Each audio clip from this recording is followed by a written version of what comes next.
All right, we go. Trying to get revenge. I'm going to take that as a yes. All right. Hey, everyone. Welcome to episode 36 of the Just Us Guys podcast.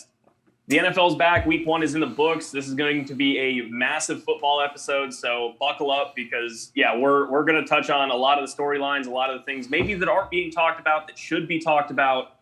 But, fellas, how was the weekend? Hey, I just want to say happy Brian Westbrook episode. Happy Brian Westbrook episode. It is the Brian Westbrook episode. I have titled it already. It is the Brian Westbrook episode. It is not the Jerome Bettis. It is not the Jerome Bettis. I already said it, Ty. You heard me. I claimed it. I claimed it. Super Bowl ring. I claimed it. I just claimed it though. This is the Brian Westbrook episode. Perfect. You gotta is Jerome Bettis the best number 36 in history? Because I'm trying to think of other number 36s, and I can't. Is that the most rigged Super Bowl of all time? Absolutely, 100%. It was pretty Cinderella story-esque. Yes. There's no way that. Listen, this is just like last year with Tampa. This is just like last year with Tampa. His farewell tour in Detroit, in Detroit, where he grew up and played all of his youth football, and we were the 6th seed. Where did he go to college? I can't remember. It's a PA team. He either wasn't it? I think it was Penn State, wasn't it?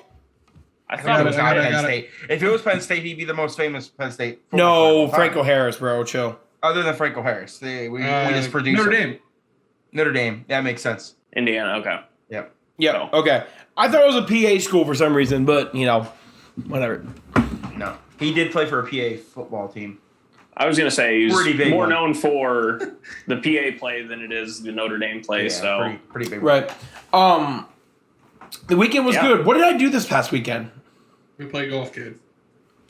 We did play golf. That's what it was. I completely forgot. I just forgot. Did we ever? I was looking on Facebook. Did we get the results or no? No clue. All I know is when we left, we were in third. We were in third. Yeah. Oh, yeah. No, this weekend I won a golf tournament, so that was cool. Yeah, you did. We played the same day. Nice. It was an absolute gorgeous day. I mean, I'm telling you right now, if you couldn't draw up a better day for a round of golf that it was on Saturday in North Central. 75 and Sunday. See, even in Colorado, like it was great out there. It was like 70 degrees, nice shorts and shirt. Like it was really nice out. No wind. Perfect. Could have wore a pullover in the morning, off in the afternoon. It was just no results, by the way.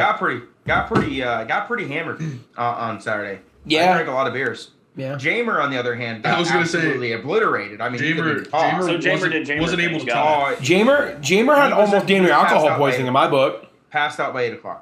What is that? Again, boys. The qualifier for the Cooney Cup. Me, Jamer, Joe, we all drank 12-pounders each. Yeah. Yeah, Jamer. So did Paco. Jamer had. We did the count. Jamer had 28 beers during the round, and a captain. No, not 28 during the round. No, he had 18. Not during the round. He had 18 during the round. He had captain of Coke at 8:00. Then he got 2 12-packs. Him and I drank a 6. We got 18 beers. I drank 6. He drank 12 during the round. He then drank 14 more beers on the veranda. Yeah. For the next 3 hours. Took a shot of Fireball. And then we got home. On the way home, he made a very large vodka drink and then made another very large vodka drink. Then had another very large vodka drink. He was not speaking English by 8:00. Jamerise came out. Dude, no, he was literally speaking gibberish by 6:15. It was really funny. It was incredible. He was the most fucked up person I've ever seen. Yeah, he was pretty I was going to say, that sounds pretty turned up, honestly. Yeah. Well, even by my standards. He wasn't sober when he got to our place to Ty, go to the golf course. At the pace that he was going at, Ty, starting at 8 in, you would not have made it till 5 in. He was going. Listen, when the vodka, the beer. I'm not going to say the beer. The beer you could go with, but when he started mixing 32-ounce vodka, freaking, you'll lose me on the vodka. Yeah. He made 3 32-ounce Yetis of vodka mix. He was that's when there's a whole nother level to this. It's a whole. I'll take some pulls out of the bottle, and I could do Pink Whitney straight out of the bottle. I could do that vodka, but it was, and he was drinking Burnett's. Oh, okay, that was the other thing. See, at 8:00 on Saturday for my tournament, I actually walked straight into the clubhouse and I said, I don't know if you guys have this anymore, but I want Pink Whitney, lemonade, and Sprite. Give it to me. Mm-hmm. Dude, it's the best drink ever, I swear to God. But yeah, no, that was my weekend. I just basically played that tournament and then Sunday hung out. Now I'm back in Pennsylvania for short little stint, but I'll be back in Colorado by Friday. Friday, right in time for the open beta. Yep. It actually starts tomorrow, by the way. Starts tomorrow, yep. Yeah. But I'm going to have it pre-downloaded already because I already have a beta code from, Xfinity. So shout out Xfinity. So what area of football games you guys want to talk about first? Do we want to talk about our we got to do the questions and shit, bro. Oh, yeah, shoot. we got questions. Hang on now. I want to get rolling. Yeah, no, Cal's question first, as tradition. You know, I'm kind of over that, though. And then we can dive into it. We need to have a Cal's Corner. Like when Charlie needs to make a Cal's Corner, you know, like when it comes up and I read this, then you guys can... I actually kind of am going to make him do that now. Yeah, that's kind of cool. I'm going to make him do a whole little animation thing with Cal's Corner. And so we're on. This one is a little bit like philosophical. Okay. All right. Makes you kind of think. It's not a would you rather, nothing dumb. Okay.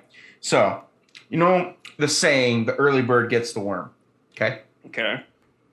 But if the early bird gets the worm, then why do good things happen to people who wait?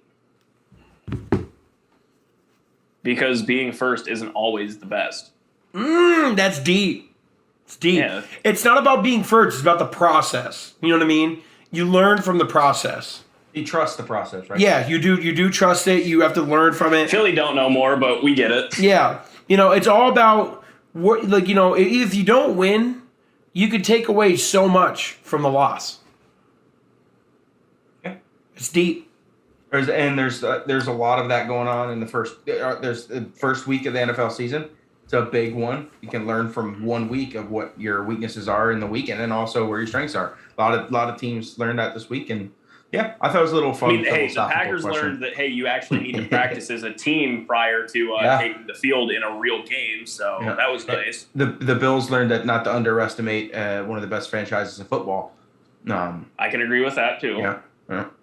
No, there were definitely a lot of takeaways from the weekend. But yeah, no, I mean, yeah, being first isn't always the best. I mean, look at the Steelers last year. They were the first team to, 11-0, and look how that ended up. Yep. Yeah, but if you look at it, they were the last team to be undefeated as well. So really it's how it works out. Exactly. I mean, they're two very, very common, philosophical sayings. So go hand in hand. If we're talking about football, there's a lot of teams that, like we just talked about, the Steelers being a 6th seed, that have won the Super Bowl, just getting really hot at the end of the year. So I mean, the Giants and Packers are the other two, by the way. Yep. Giants did it twice. The Bucks. Giants did it twice in 4 years. One time. I think they were the 5th seed the other time. Yeah, they were. But what I'm saying is they were a wild card team twice. Yes, 100%. Like that's 6th seed. Steelers were first, Packers were second, and then the Giants did it. Yeah. And now we got to say traditional wild card because this year, I mean, now it's everyone's a wild card except for one. To be honest with you, though, again, let's just think about it. To be honest with you, when a 7th seed wins the Super Bowl for the first time, like barring if that team was actually really good, they just had some issues and they're 7th seed. It's more impressive as it goes. You know what I mean? Like it's just more impressive every time. Yep. No, it always will be. I mean, it's a hell of a feat regardless. To go on the road 3 times, win every game, and then get to the Super Bowl. I mean, do you guys think do you guys think the NFL will get to 8-8 at one point, like 8 on each side? No, because you have to reward the best team regardless. Yeah, you gotta get a It is like the only sport that does that, so that's why I was just asking. No, it is. It's the only sport that does like a bye week. I won't throw it out the window.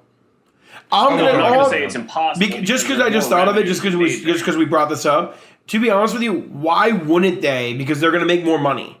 Like players are going to make more. But the difference is, and I'm sorry for interrupting. The difference is this is a one and done thing where the others are series. Yeah, agreed. 100%. 100%. But this might open up the eyes of the NCAA and be like, oh, wow. The NCAA has already decided to go to 8, Cal. That's already been decided. No, I'm talking about 8-8. Make it 16. Oh no, they're doing 8 for sure though, which I think's a good forward move. The 1 play 8-2-7. Yeah, that is a thing. Yes, that is. 2-3. Yes, good. It needs to be that way. Right. So, what I was saying is just because like the NBA kind of adopted even the one and done in the play-in games. Because if you add more important games to the end of the schedule, they're obviously just more intriguing. Like everyone's gonna watch. Well, no, it's like that's why they like, added another game. You know what I mean? Like it's the MLB and the wild card games, like the play-in wild card games. Those, other than the World Series, I will watch those play-in games. Electric. No, they're great because remember the Pirates you ones have to win. Yep. Mm-hmm. No, I'm all for more meaningful games. Yeah, I'm just saying in the future, I would not be surprised if we saw that like 10 years from now. No, I'm on board with that. And let's be honest. Let's not like act like an 8th seed in NFC can't beat the 1 seed. And if any sport, I feel like the gap of winning and like obviously because it's one game in football compared to other sports, like the gap between like the 1 and like the 8 seed and probably the NFL is a lot closer than the NBA. Maybe the NHL is probably a little bit, but NHL doesn't do 8, do they? No, they do 6. It's so hard to remember what they because like it's usually it's the top 2 seeds and then 2 wild cards, so 6 technically. Yeah, 6, right? That's what I was saying. So like they do 6, so like obviously that gap's not the same. But like I would honestly say like the 1 seed in an NFL game could easily lose to the 8 seed any week. Any given week they can lose. Any given Sunday, really. Any given Sunday. It just be. I think they'll do it in the future, but that's a whole different conversation. No, they typically Saturday or Sunday because playoff games do play Saturday and Sunday. They do. No, I think that eventually it'll probably make its way in just because again it's more money. But the thing is, like an 8, and this has always been a thing with the NFL, is do you rest or not? Because if you rest your starters in week 17 and you do have that bye week, you're getting basically 3 full weeks off. Yep. And we've seen teams come out rusty. Yes. That are playing like every time. 4, 5, 6. I refuse. We've had that debate too. I refuse to believe to sit last year. I refuse to believe to sit. I refuse to believe to sit your players. I think like what the Steelers did last year, where they I think Ben played the first half.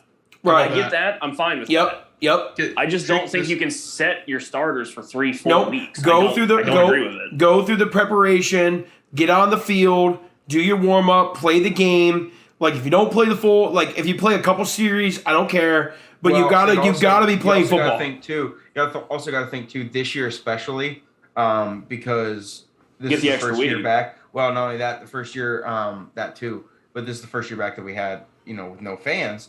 And there's two sets of players on every team, the sophomores and the rookies, that haven't played in front of crowds like that on playoff football. So sitting a week beforehand, you got to say a rookie quarterback and say like somehow the Jaguars get in. Trevor Lawrence is there. Yes, he's played in the largest of events in the national championship in college, but it still ain't the same.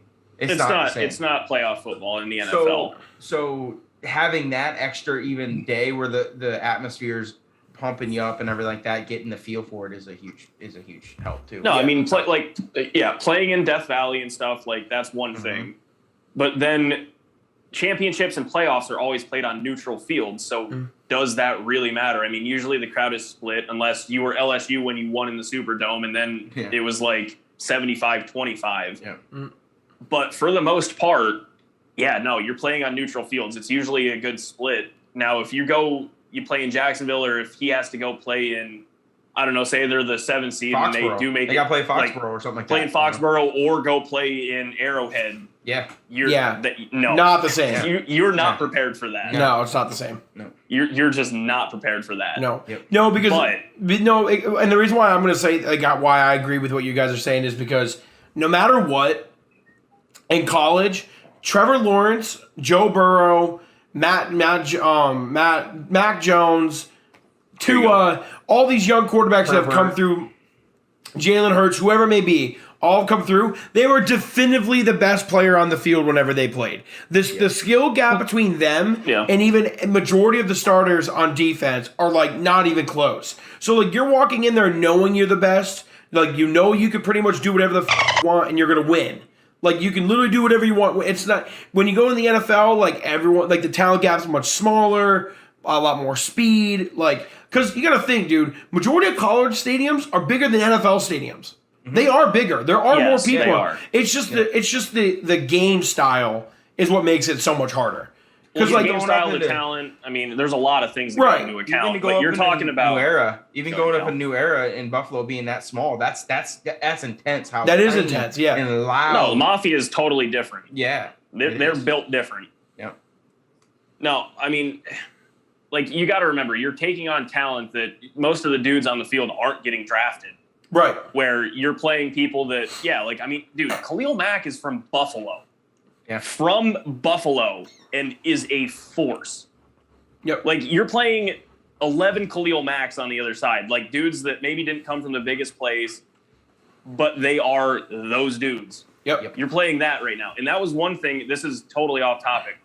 One thing going forward for Mac Jones, his ball does not have zip on it. He floats them. That is one thing I saw from watching a couple of his throws. He floats balls, and that's going to be a problem in the future. Like, it wasn't a huge problem. Yes, they lost, but they only lost by 1 to the Dolphins.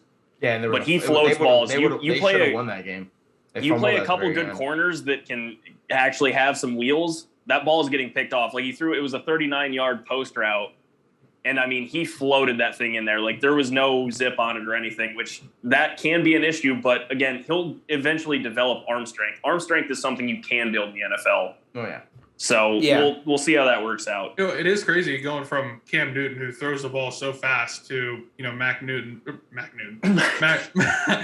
Jones, who's, like you said, throwing it soft, floating it up there, things like that. The receivers probably have to adjust it a little bit. So in college, he had the ability to do that. Look at the receivers he was throwing to. Those dudes, he could just float it out there, and they were going to run under it. Now, if there's not zip on it, the DB is going to run under it. Yeah.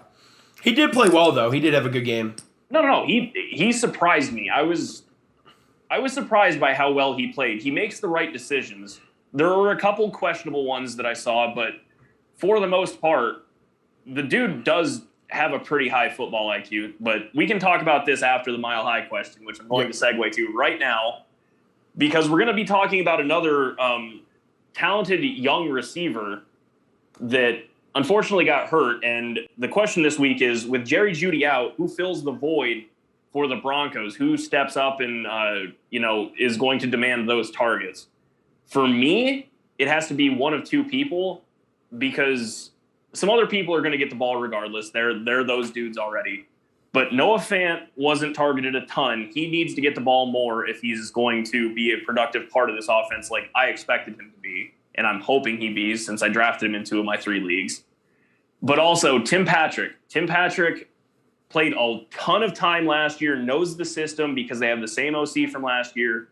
He's been there, done that, did it with Drew Lock. Now he's doing it with Teddy. But the thing is, he's been there, he knows the system, and he's going to get more playing time, just like last year when they had all the receivers out and he was their number one option. For me, I think Tim Patrick has to step up again and be the guy, not to be necessarily wide receiver 1, but he has to stand out and actually show that he deserves a spot on the roster. Because right now, with all the guys healthy, he's fallen back down to wide receiver 4. And he was number 1 last year. So for me, I think he, more than anybody, needs to actually show up and say, no, I deserve a spot on this roster, and I'm still that guy. Yep. Yeah. For me, it's KJ Hamler. For the mere fact is that already Teddy Bridgewater asked them to move his locker beside his, so they can build rapport. 2, KJ is known for his speed and long ball capabilities. This is going to have to make him learn to be a better route runner and catch not only the big plays, but the first down plays, and make those type of run those type of routes and catch those type of balls. So I think KJ Hamler's got to step up, and I think he will. I think he's good enough too. I think the same KJ Hamler, and Courtland Sutton is also another receiver that, can step up and make some big plays. I mean, that's really about. They have such a good young wide receiver. Their receiving core is absurd, but to your point with Sutton, Sutton's coming off of the injury last year, hence why Tim Patrick was wide receiver 1 last year. Right. If Sutton comes back and can get the run of everything, Sutton is going to be a weapon, because he is a possession receiver, but also is damn good at running routes and a long ball catcher. So Sutton is a very good receiver. Isn't this Sutton's contract year as well? I think so, yeah. Yeah, okay. So even more of a reason why I was going to say. I think Courtney Sutton is the one that needs to make the biggest jump. You need to prove that you are the number one receiver. They drafted Jerry Jeudy behind you because they didn't truly know if you were going to be that guy. You got hurt last year, complete misfortune, sucks. But now this year, you now are down another receiver. You definitely have a better quarterback play. You probably have a better running game than you did last year. The defense is back. He needs to go out and have 90 to 105 receptions for like 1,100, 1,200 yards and like 8 touchdowns this year. Not only for himself, for him to get paid because everyone wants to get paid, but also because like he probably is. I don't know if him and Jerry Jeudy, who's the most talented wide receiver on that roster, but if it's him, like he needs to play like it, especially when you're down a guy. That's just my opinion. I mean, I totally agree with that.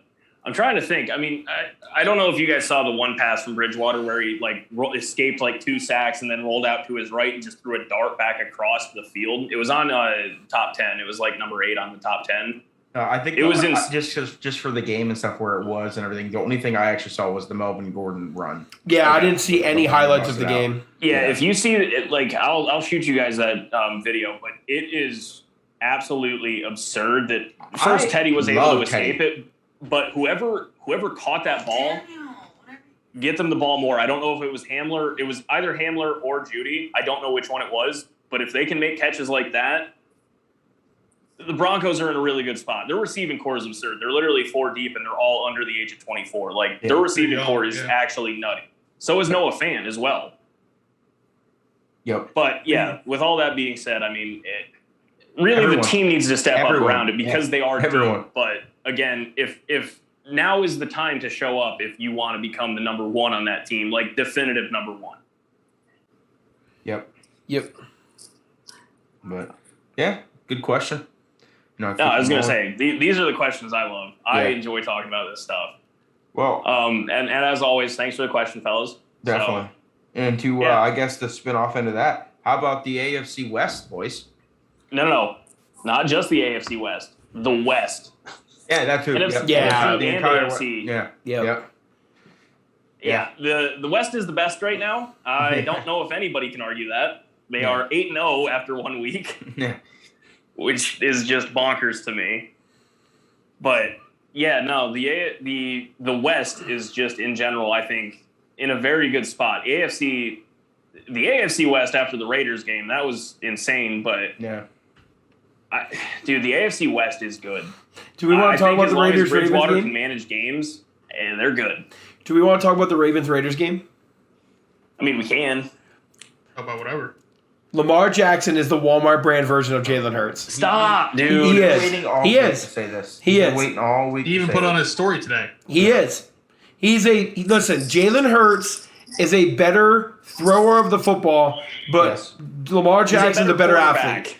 But Lamar Jackson's a better athlete. But when you watch Lamar Jackson, one Sam's Club, when you watch Lamar Jackson play quarterback, you cringe. You just cringe. You're like, ugh. To be fair, I was watching that game Monday, and I said, how the hell does he get out of all of these just to throw either a 5-yard check down or run the ball? So, dude, listen, the stat about him only having one 300-yard game in 38 starts is like mind-blowing. That's an MVP. Surprisingly shocking, I'll give you that. That's an MVP. Like I've said this about him, and I know we've all said that he's a running back more than a quarterback, but it's not gonna win a Super Bowl ever. I'm telling you, it's never gonna win a Super Bowl. He's won one playoff game in 3 years. Well, I was gonna say the other thing is it doesn't translate to playoff victories when a team has a full week to entirely scheme around your game style because the rest of the team hasn't proven that they can do anything. So, I mean, really, you just load the box. I mean, go back to 2 years his rookie year when he was on fire. The Chargers just threw seven in the box and ran nickel the whole time. They had 4 corners, and then they just loaded the box the whole time, and that destroyed them. I mean, the Chargers, who weren't a good team at the time, and they were the best team at the time, they ruined him. And then we almost beat them with Duck as our quarterback. Yeah. And then the following year, they were the number 1 seed, okay? the number 1 seed. This is why I think the Ravens are huge frauds. I've said that multiple times. You guys have heard me say that. They're a regular season team. Yes, they're huge frauds. Then the next year they're the number 1 seed, have a bye week, right? And then the other ass clap by the Titans. Yeah, because the thing is, if you can shut down the run game, if you load the box and shut down the run game, and do a QB contain where you have a quarterback or a linebacker spying on him. You need an athletic linebacker. If you have an athletic linebacker playing against the Ravens, you're going to win the football game. Just spy him. Like, he deserves one dude out of the 11 to watch him at all times. He's deserving of that. But then if you can get outside pressure and collapse the pocket, and he can only go straight forward against that athletic linebacker, he crumbles. He can't do it because then you have 4 corners playing his receivers. And there's nowhere for him to go. There are rookie quarterbacks. There are rookie quarterbacks who step up in the pocket and deliver strikes like up the seams 10 times better than he does, and he's on year 4. No, I mean, like Joe Burrow, it's his 2nd year, but Joe Burrow does that, and he'll take the shot. He doesn't care if he gets smacked. Yep. Zach Wilson proved that against the Panthers a couple of times. Now, Zach Wilson had it was a less than stellar game. That wasn't his fault, dude. It's not. He settled in towards the second. We have to give them. He was able to step up. Mac Jones is a pocket. Mac Jones is the old era of quarterbacks. He's an actual pocket quarterback, and he will stand there and take the shot if it means waiting an extra second to put the ball in the right window. You put 3 more inches on that kid, he's Big Ben. Like not arm strength, but body size. No, but again, like you can get him there. Right, like I'm being dead serious when I say I'm not saying that Jalen Hurts is better because he's not. He's not better right now. He's only played. He's not a better football player. Yeah, he's only started 5 games. But is there a chance that Jalen Hurts will be a better quarterback than Lamar Jackson? 100%. Because it's hard to argue. He's just not going to argue. He's never going to win the big games. They're going to Kansas City this week. I'm pretty sure, right? The Ravens play Kansas City this week. They will demolish him. They are going to eat him alive. And that defense isn't even that great. No, because they got good coaching. Is Honey Badger back? Yes, he will be back. He'll be back. Yep. That's going to be rough. Listen, he will get demolished because simply they're going to have a good game plan for him. They're not even the greatest defense in the NFL. They don't need to be. And they're like it's... He lost that game 3 times. Lamar Jackson lost that game 3 times. He had 2 fumbles, and the one was in overtime. Yep, he had 2 fumbles. After Derek Carr threw that interception. Yep, it didn't. Which was mind-blowing, dude. I stood up and screamed. I was like, no. Yelling. If they would have lost the game, that would have been the worst way to lose the game. Oh, because it was over. They scored. They won. Right, they won, and then they got stopped, and then they threw a pick. Yeah, the false start, and then oh my god! And then they got no. That was literally one of the most entertaining games I've ever watched. Like in the first half, I was like, "Oh, this is just going to be a little back and forth. Offenses are rusty. Come out, they start scoring at will, and then it turns into, oh, hey, the Raiders scored with 42 seconds left. Lamar Jackson. How about those 2 throws that Derek Carr made off his back foot in the fourth quarter and the overtime? Derek Carr, to me, is the most underrated quarterback in the league. Yeah, no, I agree. He's definitely in that conversation, I would say. Definitely better than Kirk Cousins. But he is better than Kirk Cousins. Well, who won and lost their game? I will say this. It's a team game, Ty. It's a team game. Don't forget it. What I will say is Derek Carr does a lot more with less. I'm trying to think. Other than Darren Waller, who, to be fair, I will agree with that. Yes, I will agree with that. He doesn't do more. He does not do more. No, he does more. I'm saying he does more because he has less. Yes, he does more within his means. Within his means, yes. He has to do more. Right, because saying he does more with less is like... The dude averages 50 attempts a game. He literally he chucks the thing. Yeah, because saying he does more... compared to his brother, he's significantly better. Yes, he is. Yeah. Saying he does more with less would be like saying Jameis Winston, his game, or say he has a good season, right?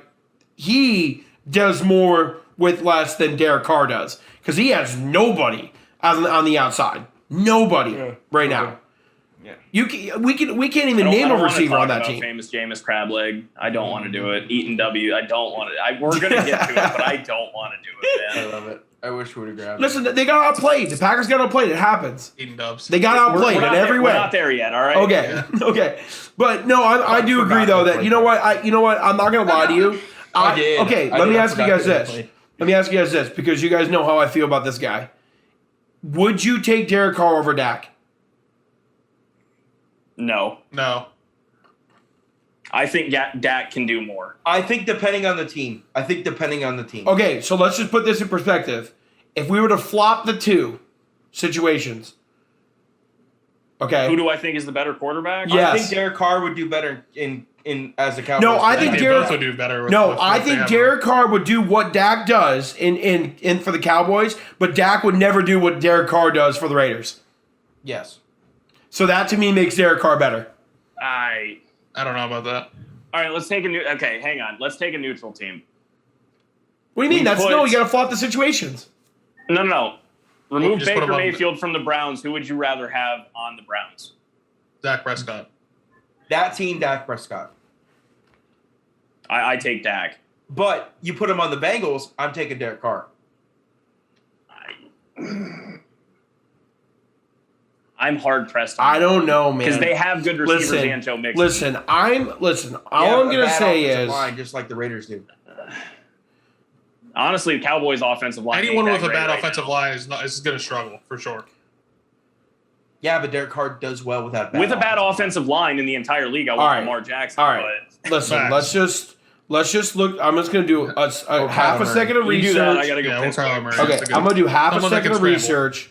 Okay, so let's just go off the last 2 full seasons they both played. Okay, I think that's fair. Now, granted, Dak has a way more impressive offense, right? He has better receivers, better offensive line, better running back across the board, right? We'd all say that. Yep. Okay. Derek Carr last year had 4,100 yards, 27 touchdowns, 9 picks. And then the year before, he had 4,054 yards, 21 touchdowns, 8 picks. Okay. Last year, he also had 70% completion percentage, which is crazy high. Which is very high. Wait, let me make sure. I'm going to double check that. Just to make sure I'm not wrong. No, sorry. That was his rookie year. Sorry, it was 68%. My bad. The year before was 70. So he's had 70 and 68 the last 2 years. Okay? Now I will pull up Dak. Dak's last 2 full seasons, he had 4,900 yards, 30 touchdowns, 11 picks. And then the year before, he was 30,885 yards, 22 touchdowns, 8 picks. And his completion percentages were 67 and 65. Dak had lower QBRs in both years than Derek Carr. And remember, one has a significantly better offensive situation than the other. So in my opinion, you are talking about doing more with less. Derek Carr does more with less. That's what I was saying. Yeah, Derek Carr does more than Ty. To put this, I just did a quick research. Dak, okay. They're very similar in touchdowns and yards over the last 2 full seasons they played. Okay. Okay, I was gonna bring up that point, but all right. Yep, in yards and interceptions, they're all similar, like across the board. Derek Carr is better as a completion percentage both years than Dak. Okay. And now remember, you got to take this into consideration that the Cowboys have a better offensive line, they have a better running back situation, they have a better wide receiver situation than Derek Carr. So in my opinion, this is the exact definition of doing more with less, or doing the same with less. Yeah, doing the same. He's doing the same with less. It's doing the same with less because, 2 years ago, well, technically 3 years ago, Dak's last full season, like last 2 full seasons. Yeah. Their offensive line was pretty good 2 years ago or 3 years ago. Zeke was obviously a lot better 3 years ago. Yep. Dude, they had, Derek and you compare it. Was an MVP candidate up until he tore his ACL. He was an MVP candidate. That is true. He tore his ACL. They were 12 and 4. They ended up going 12-4, and that was with they lost. I think they were 12-2 when he tore it. Exactly. Yeah. Like he was an MVP candidate. If you asked me if I was to put down blank numbers side by side, okay, like you would probably say, "Oh, I think Dak Prescott." But in reality, if you were to put Derek Carr in the Cowboys system, like what he's been playing with Amari Cooper and with CeeDee Lamb and Michael Gallup and if you're taking into account offensive weapons, Dak has it better. And he does the same amount. He does the same amount of production on the same. And I will give Derek Carr this. Last year, like going forward this year, depending on what he does with the offensive line. I'm sorry, I didn't specify that. In regards to the offensive line, the Cowboys, their offensive line isn't great, but it's not horrible. They still have 3 All-Pros on that offensive line. 5 brand new people at line. Yep. 5. They got rid of all of their old linemen last year. Yep. All of them. There was not one starter from Derek Carr's line last year to this year. Yep. Which is unheard of. Yep. So and he was able to go throw for 450 we got one and 3 touchdowns and a pick that shouldn't even have been a pick. Yeah, no, I mean, look, I'm a fan of Derek Carr. I think he is wildly underrated. That's why, but listen, I also think Dak is overrated. So that's why I'm putting this in this conversation because I get that. Yeah, I think I can name like 4 or 5 quarterbacks that people put like behind Dak that are probably better than. That's the thing is they have Dak in the top 10 when they have Derek Carr in the top 15. Right, like if Dak didn't play for the Cowboys, Dak might not have a job. I'm gonna be honest with you guys. I think he'd have a job because he's shown that he has the arm and the NFL is so much easier. No, but what I'm saying would Dak Prescott, if he didn't have the world's greatest offensive line for his first 2 years of his career, would he have developed a little bit? He would have struggled. What I'm saying is he would have never been able. He's a blanket, dude. Right, he would have never been able to develop the same way as he did. Rely on Zeke in the running game, rely on the offensive line, and go 8-8 like they do every year because he's just so goddamn good. Just ask everyone. And I honestly don't think he'd be a starter. He would be like Mariota. I mean, hey, Mariota had the Raiders' longest run of the night. Yeah. Literally on the 3rd play of the game, they brought him in and did a wildcat thing with Mariota. Yeah, and he ran an option for 34 yards. Yeah. Mm-hmm. I don't. That's just me though, because I think Dak's good. I think Dak's a top, maybe a top 10 quarterback. To be fair, he showed that he is good and should be in conversation as we're not talking the great or even the elite. He's tier. not. There's only like 3 elite quarterbacks, man. That Bucs game, he showed that he can play. He looked really good there. Yeah, he showed. Yeah, that he can play I'm not saying he can't. Yards. I'm not saying he can't. I'm just saying if you put a lot of quarterbacks in that situation, they're going to throw for 350 yards a game. And I don't disagree with that. Yeah, like imagine if Matt Stafford got slid into the Cowboys situation and Dak wasn't there. That team is better with Matt Stafford than Dak. It's more or less the Lions. I mean, he did have Megatron and a shitty defense. So I'm saying really. Like Matt Stafford is a better quarterback for the Cowboys than Dak Prescott would be. Well, speaking of that, I actually saw a stat. It was about comparing Tom Brady to the 2008 Lions, where Tom Brady threw his offensive team averaged it was 12.8 points per game. That Lions team that was defeated. Now, Tom Brady won all of those games, by the way. He was 16-0 in those where he averaged 12 points per game as an offense. The Lions were at like 11.9, so literally just like 0.08. They lost every single one of them. Lost every single game. But Tom Brady's the greatest of all time. Continue. Yeah. It's just... It is. I just think like when we're talking about all these quarterbacks and stuff, I think like there's like, and I think this weekend was a great like tie to what I'm saying. There's only 3 elite quarterbacks in the NFL. There's only 3. That's it. And then everyone else is in like a second tier. I can't put my quarterback in that conversation. No, right? Aaron Rodgers is elite. He had 1 bad game. I don't care. Aaron Rodgers is elite. He just won MVP.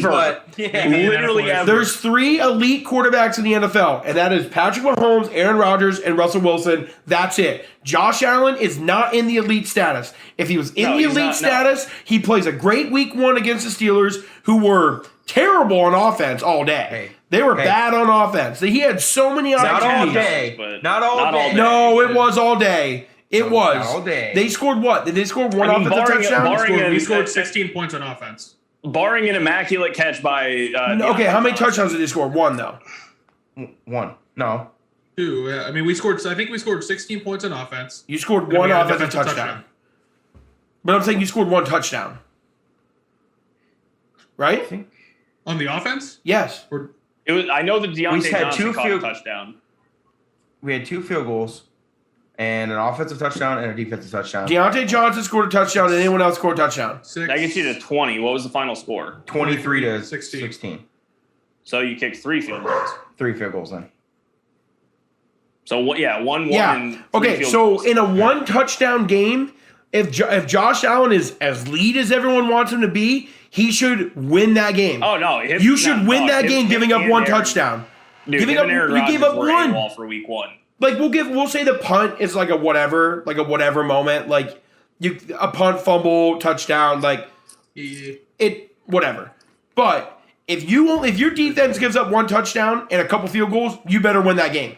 That is 100% on him. There is no doubt. I completely agree. He is not elite. There's only 3 quarterbacks that are elite, and they all showed it. All right, let's.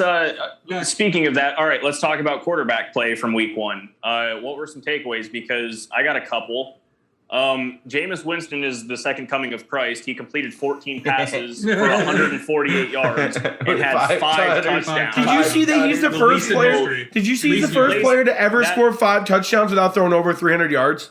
No. He's the first. No. He's the first ever to throw 5 touchdowns under 150. Well, that's. Yeah. I mean, yeah, like 5 touchdowns. So there was that. There's Jameis Winston is the second coming of Christ.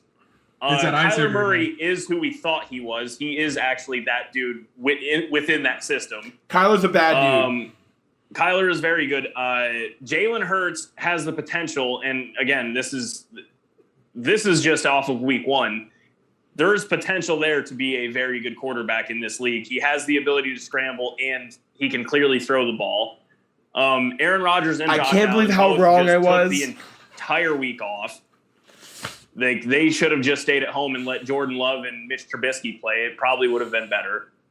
I will say Josh Allen had an okay game. He had 17 fantasy points. He didn't do enough, which ain't great, but he didn't do enough to win. But if he would have been playing any other defense, he would have been. He would have won. And to Cade's point, Cade brought this up earlier in a text. The running game was non-existent, which has been and is a concern for Buffalo going forward, very clearly. Yes. So again, we can't is Josh going to have to be a gunslinger? Probably, because that's not going to bode well for him. But no, because he is inaccurate historically. Not coming off of last year, but historically, could be an issue for Josh Allen moving forward. I mean, is the case. He did complete less than 60% of his passes on Sunday. But again, he had no run game, so again, you completely eliminate the play top action. 3 defense in the league. Which the Steelers front 7 is ungodly. Right, the Steelers front 7 is ungodly. He definitely was under duress. They don't have a running game, but they're not going to be able to run the ball on a lot of teams. Like a lot of teams are not going to run the ball on. That's what I'm saying, more or less, is that Josh Allen is going to struggle if that is the case, because that completely removes a facet of play action. That is wiped from your playbook, which is a 3rd and 8s are hard. 3rd and 8s are hard. It's a huge issue for any quarterback. If you don't have play action, if you don't have a well-established run game, you're in trouble. The only time they've tried to run is honestly with him. Like he did. There was like a dozen designed quarterback runs. Yeah. I just want to say this one point just before, because I probably will never say it. I mean, I will say it again, but Melvin Ingram is the best free agent signing the Pittsburgh Steelers have ever made in the history of their franchise. They got him from the Chargers? Yeah, for free. Yes. For a veteran minimum. Yes. I hate the Steelers so much, it hurts me. Dude, he is the best free agent signing that we have ever made in our existence as a franchise. No, Melvin Ingram is a stud of a linebacker, dude. Yes. He's literally taken Bud Dupree's spot, and it just is like I was going to say that's going to be seamless. No offense to Bud Dupree, but Melvin Ingram is on that exact same tier as him. Like he was a stud for the Chargers. He was their best linebacker by a mile. Yep. God, where's number 8? It's really weird to see him wearing number 8. It's really weird. That's a whole different topic, but I'm not. I hate the number change, and I still hate the number change. Because we were talking about that defense, and I just wanted to say that, but go on to that. Can I say something about Jalen Hurts? Some quarterback takeaways. Wait, can I say something about Jalen Hurts? Yeah. I was wrong. I already brought him up. I was wrong. I was wrong about Carson Wentz. I was wrong about Jalen Hurts. I was wrong about Howie Roseman. I was wrong. I will 100% sit here. God is my witness. I will say I'm wrong. I was wrong about, I thought drafting him was stupid. I thought trading Carson, like the whole benching Carson Wentz in the middle of the season was stupid. That was what made the trade end up even happening. I was okay when the trade happened because it needed to happen at that point. I called Howie Roseman an idiot. I was wrong. I was 100% wrong because I think Jalen Hurts is going to be a good starting quarterback in the NFL. I'm not saying he's going to be great or elite or whatever. I'm just saying so that's the thing. I don't know if Jalen Hurts will ever be a top 5 quarterback in the league. He's going to win a lot of games. Around that 13-7 spot, you guys are gold. He's going to win a lot of games. Yeah, if you can be around 13-7. Yep. As long as you have a competent team around you, you're going to win games. Like Matthew Stafford, I'd always, throughout his entire career, for the most part, I'd put him between 7 and 13 on a power rankings list of quarterbacks. Mm-hmm. Were there years that he was better? Sure. But the thing is, the man never had a defense ever. No. The best defense they had was led by Slay, who is now with Hurts. Mm-hmm. And that was it. Like the Eagles, that defense might have been 17th in the league. The Philadelphia Eagles right now, a combination of the front 7 have a top 3. Like trenches, both sides of the trenches have a top 3 trenches in the NFL.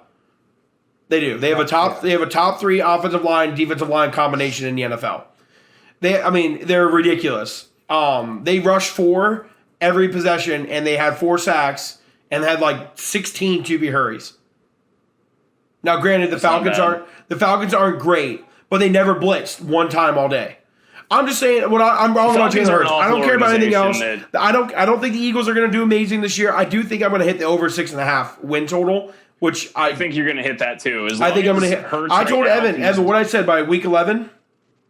Yeah, your guess was week 11. Week 11, they're going to hit the win over total. They're probably going to lose either next week or the following. They have a tough stretch coming up. Yeah, we play the 49ers, the Chiefs, and the Cowboys. We'll probably win 1 out of those 3 games, honestly, realistically.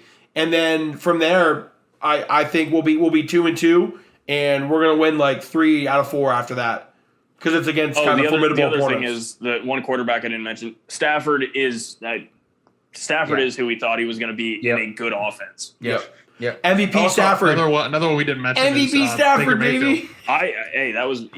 Baker did have a good game. He had a late interception that really screwed the whole thing up. But Baker had a good game against. But that's the Chiefs Baker defense. Mayfield, though. That's Baker Mayfield, though. He's going to do that. Well, I saw a stat since Baker came into the league. He has the most fourth quarter interceptions. Yeah, which he tries to make that plays. Hurts. That hurts. He's a gunslinger. He tries to make plays. His favorite player growing up was Brett Favre. It was the last drive of he tried to throw it away. I watched the interview. He said he got tackled from behind. And that's why the ball went lower. Yeah, because he's trying to throw it on the sideline. So also, Carson Wentz actually played a very good game on Sunday, but they ran into a buzzsaw of the Seahawks where. Russell and Lockett were they were locked in together. Chris Carson had a phenomenal game on the ground against what's supposed to be a great front 7 in the Colts. Yeah. So props to Chris Carson there, but Seahawks looked legit against a defense I thought was going to be better than they appeared. Yep. Now it's week 1. They're still. Damn, Chris Carson. I didn't know Chris Carson had a good game. He had 16 carries for 91 yards. He averaged 5.7 a carry. Yeah, Chris Carson had a good game. I had him on my bench in one of my leagues. Yep. Pain. That's definitely running the football there. Well, and he also caught for 26 yards too. Yeah, Chris Carson had a very good game against fantasy. Wentz was 25 of 38 for 251 and 2 tutties. I mean, that's a solid first game. It's a solid game. That's a solid game. If he does that with this defense that it's supposed to be, if he does it every single game, they're going to be the team that I said they were going to be in our first. No, they'll be 11-6 or 12-5 realistically if their defense gets their shit together. I mean, if the defense falls flat like they did, and again, you're not playing the Seahawks that are led by Russell Wilson every week. Yeah. I mean, look at the division they're in. They got to deal with the Texans, who, by the way, shout out Tyrod Taylor for coming back from a punctured lung and just dealing the ball. Yeah. But Texans, Jags, and Titans look suspect, but I don't know if the Cardinals were that prepared or the Titans were just bad. That was a weird game. Yep. Yeah. I did not see a blowout there at all. No, the division they're in is very winnable for any team. But yeah, I mean, I think the Colts will be fine as long as their defense gets their head out of their ass, because I don't know what was going on, but they did not show up. Yep. Right. First game. Yeah. Texans. It is week one. I mean, it is week one. We got it is. Yeah. Texans just beat the shit out of the Jaguars. It really was never close at any point. Trevor Lawrence has never had 3 interceptions in any game ever. I don't know if he had 3 in his career at Clemson in the regular season. You're right. He also never. Pretty sure he never lost. Never lost in the regular season either. That interception was looking pretty good to start off the year. First game of the year. I need a couple check down games. I mean, between Cade and I, we didn't bet money, but I said that he's going to have more than 19 interceptions. Listen, we're gonna have a couple check down games. You know what I mean? Oh yeah. That's what I mean. Urban Meyer. They might have an interim head coach. They might be without a coach. Urban Meyer might be going to USC. You know what I mean? You never know. Urban Meyer came in and demanded all these changes from their management, like new practice facility, new upgrades to the field and stuff, and like he might leave the first game. That would just Jacksonville is in a weird spot right now, in a very weird spot right now. But I don't really care because it's Jacksonville. It's gonna suck when they lose Trevor Lawrence in 3 years. Yeah, it's gonna be the same as the Jets with Sam, dude. Mm-hmm. Speaking of Sam, he had a phenomenal game. Mm-hmm. Yes, sir. Sam Darnold actually. He showed the out, honestly. He had 280 yards in the first half and 2 touchdowns. Carolina's going to be sneaky, man. They're going. Dude, I'm telling you, I love all my bets. Right now, Carolina is +3 at the Saints, and I don't think the Saints are going to be able to match what they just did against the Packers because, again, Jameis Winston completed 14 passes and had 5 goddamn touchdowns. Well, I still don't know how that is possible where over a third of your passes were touchdowns. Hey, I mean, guys, they're not going to be that explosive. They're not going to be that same team with defense, and I mean they, like you said, they barely move the ball. I mean, from what Jameis only threw for 148 yards. So, I mean, what did Kamara run for? I think he hit the over. Oh, okay. Hey, I have a question. And his over I think was 71, so he ran for a good amount. They had a good running game going. Packers just couldn't stop a cold. So kind of a little bit off topic where we're at, but do you guys think it's going to be like the biggest? Like we're going to have like the Sam Bowie, Michael Jordan effect with Tua and Herbert with Miami? Were they taken back to back or no? Yeah, he was taken after him. I mean, right now. And last year, right now, and probably for the next couple of years, $1,000,000,000%. Do you see what Herbert can do on the field? What Herbert dude, Tua. The reason why is because I was just looking through box scores, and Tua was 16 of 27 for 1 TD and 1 pick, which is like a 60%. The best tight end. Gesicki had 0 targets. Yeah. How many yards did he have? He had 202. Okay.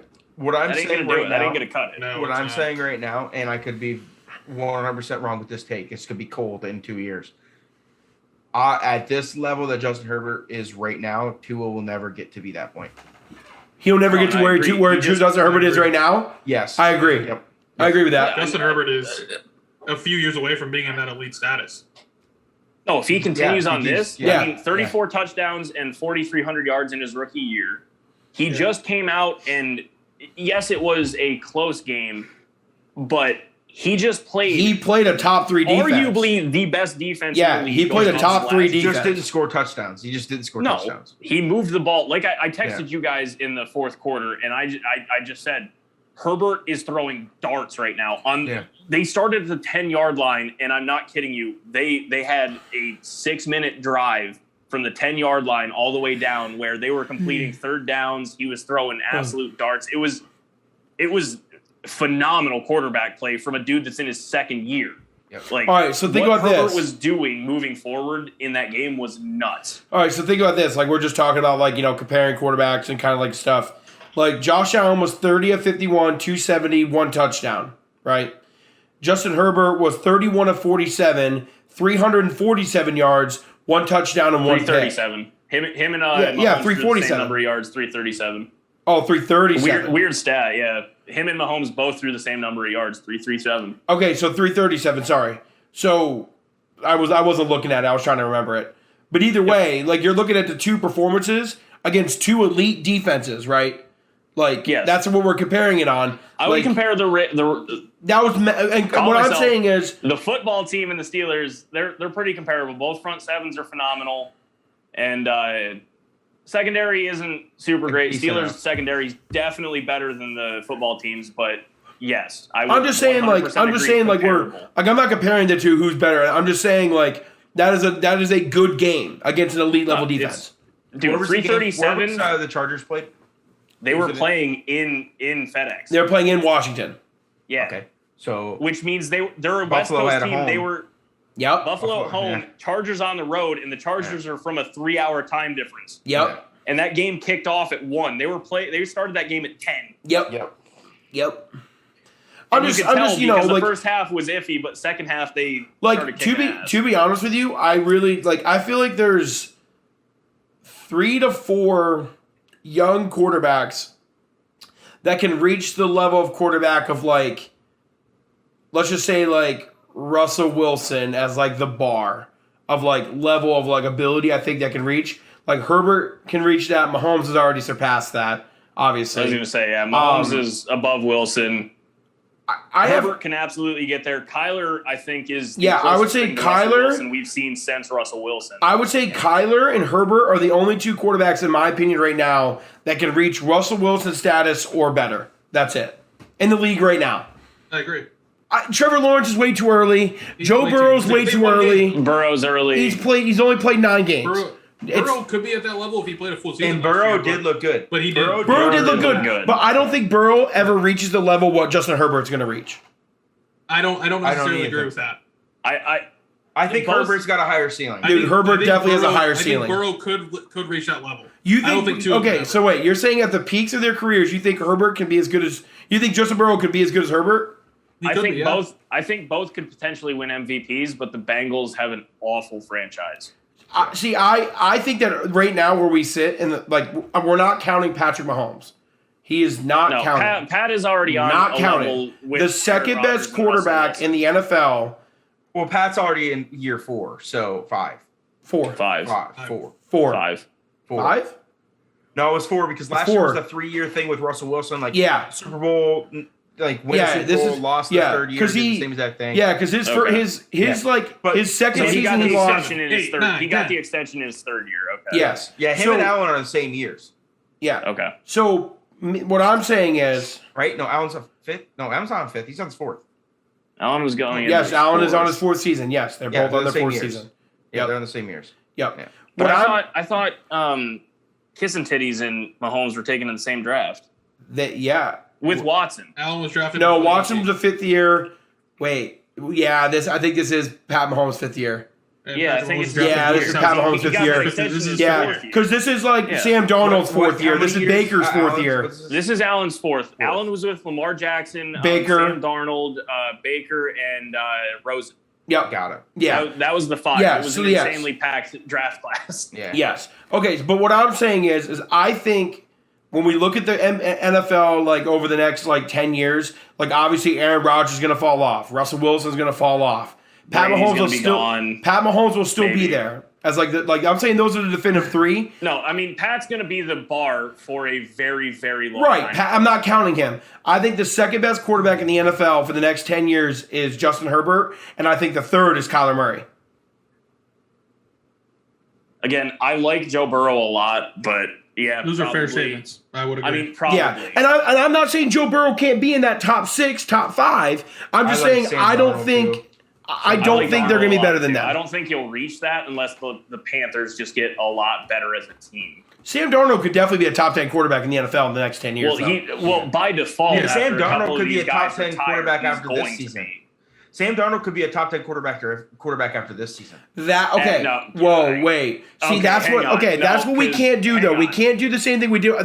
I'm saying the same. We can't do the same thing we did with Josh Allen. But Josh Allen's still a top 10 quarterback. Allen's still going to be a top 5 quarterback. No. I know he's top 10. I know that. What I'm saying is we can't pole vault a dude that was probably going to be 24th, 23rd going into the season into the top 10. But with the worst team in the NFL. I understand that, but like Now we he's still with got to that- give it we'll see. time. Listen, if that guy goes out there and balls out and throws 30 touchdowns for 8 picks and just under 5,000 yards and leads that team to a playoff, he's gonna be top 10, bro. Like, I know people are going to put him in the top 10. I understand that. I'm not disagreeing with that. Sam Darnold has top 5 talent. He has top 5 talent. It's just whether or not he can actually bring that talent into fruition. Yeah, I was gonna say if you start seeing ghosts again, then we have larger Yes. issues. That was 100%. hilarious. 100%. Oh my god. Oh no, I have an old podcast titled "Seeing Ghosts." Yeah, 100%. It's No, just I think by default, Darnold's going to be in there once Wilson, Rodgers, Brady, Stafford, all them retire. I mean, as long as Darnold maintains, he's going to be in that conversation. Wait, question, Cal. Who do you think has a higher ceiling, Burrow or Darnold? I would say right now, Darnold because of his team. I agree. I agree that if Darnold did not go to the Jets, he would be a top 10 quarterback right now. Yeah. I would say if he went to any of the other places. If he would have been drafted, so he was To the with Cardinals. Baker, right? No, if he was with Baker's draft, right? Yes. If he would have been drafted to the Browns. Yes. He'd be a top 10 Baker quarterback. went first, Darnold went third. Yep, you'd be a top 10 quarterback. He'd be a Just high-end Baker's- top 10 quarterback. Top 10. Baker's on that fringe of top 10. He'd be in the same exact spot. I if don't not think better. anyone. If I not don't think better. any of us could sit here and argue that the ceiling between Baker and Sam Darnold are relatively the same. I would say. And Lamar was in that draft too. What Yes. if he got drafted Yep. to the Ravens? No, He got drafted to the wait. Ravens. Holy shit, Lamar was in that draft. Yeah, Lamar was like in like the That was all 20th some 5 of them, and pick. he went 30th. Yeah, he was literally like the 30th Imagine pick. if he got drafted to the Ravens, where he would be. Yeah. I'm saying that if Sam Darnold goes to anywhere else other than the Jets, he's for sure top 15. Buffalo. Yeah. Like he would have went to Yeah. Buffalo instead of Josh But- Allen. But Yeah. I will say Where'd Rosen go? Did Rosen go to Cardinals. Arizona? Arizona, yeah. Even Arizona. He's better than Josh Rosen. Well, Rosen's literally the Tampa Bay practice squad Well, quarterback. yeah, Cal. Yeah. He was drafted 3rd overall, so he was taking over almost everybody. He was I the know. second quarterback drafted. The only quarterback And who he's went young. He's so young. Yeah, No, Darnold's very young. He's Yeah. not even I don't 24 know. yet. I like it, dude. I just 25, I like think, Burrow. now. Like I'm a Darnold fan. I think that the Jets are the worst thing ever, and I think Adam Gase is a Yeah, literal Burrow pure and Darnold cancer. are probably the same age, honestly. Well, Who? no, I think Darnold's younger because Burrow is older than Lamar Jackson right now, dude. Yeah, Burrow. Like, by Burrow 3 was years. Burrow's He might be the last same age as season. Patrick Mahomes. Burrow had a Burrow's red shirt. 24 right now, so Burrow had a Same red age, shirt at Ohio State. Okay, and he graduated when he was either 23 or 24. yeah. Burrow was 24 when he got drafted. I bet him and Sam So he's Darnold are the 26 same already. age. No. I'm sorry. He was 22. I'm sorry. He You was would who? 22. He's 24 Who? right now. Kid?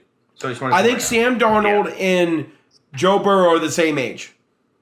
They're right around the same age. 100%. Because Right Joe, around because one- I Sam think Darnold was drafted when he was 21. When he was 19. Darnold was 24. Yeah. Darnold's 24. Yeah, and Joe Burrow is 24. Yeah. Okay. Joe Burrow is So like let's put in perspective. No, Joe Burrow younger, has not been in the NFL for 4 years. like 6 months. No, he's been in for 9 games. Not 9 games, right? So we're looking at ceiling, right? Like between the two, like that means Sam Darnold has 4 years of experience in the time that Joe Burrow played 9 games.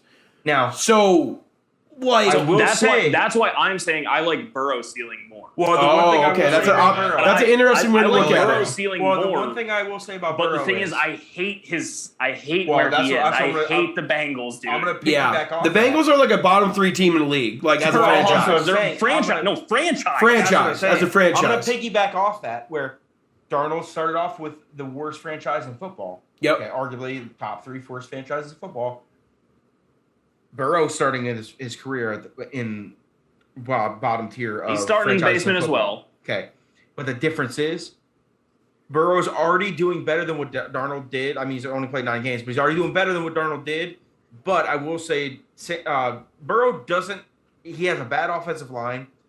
He has He's got pretty dudes, good though. offensive weapons. No, got he has a dudes. great Good offensive weapon set. He has But- fantastic weapons.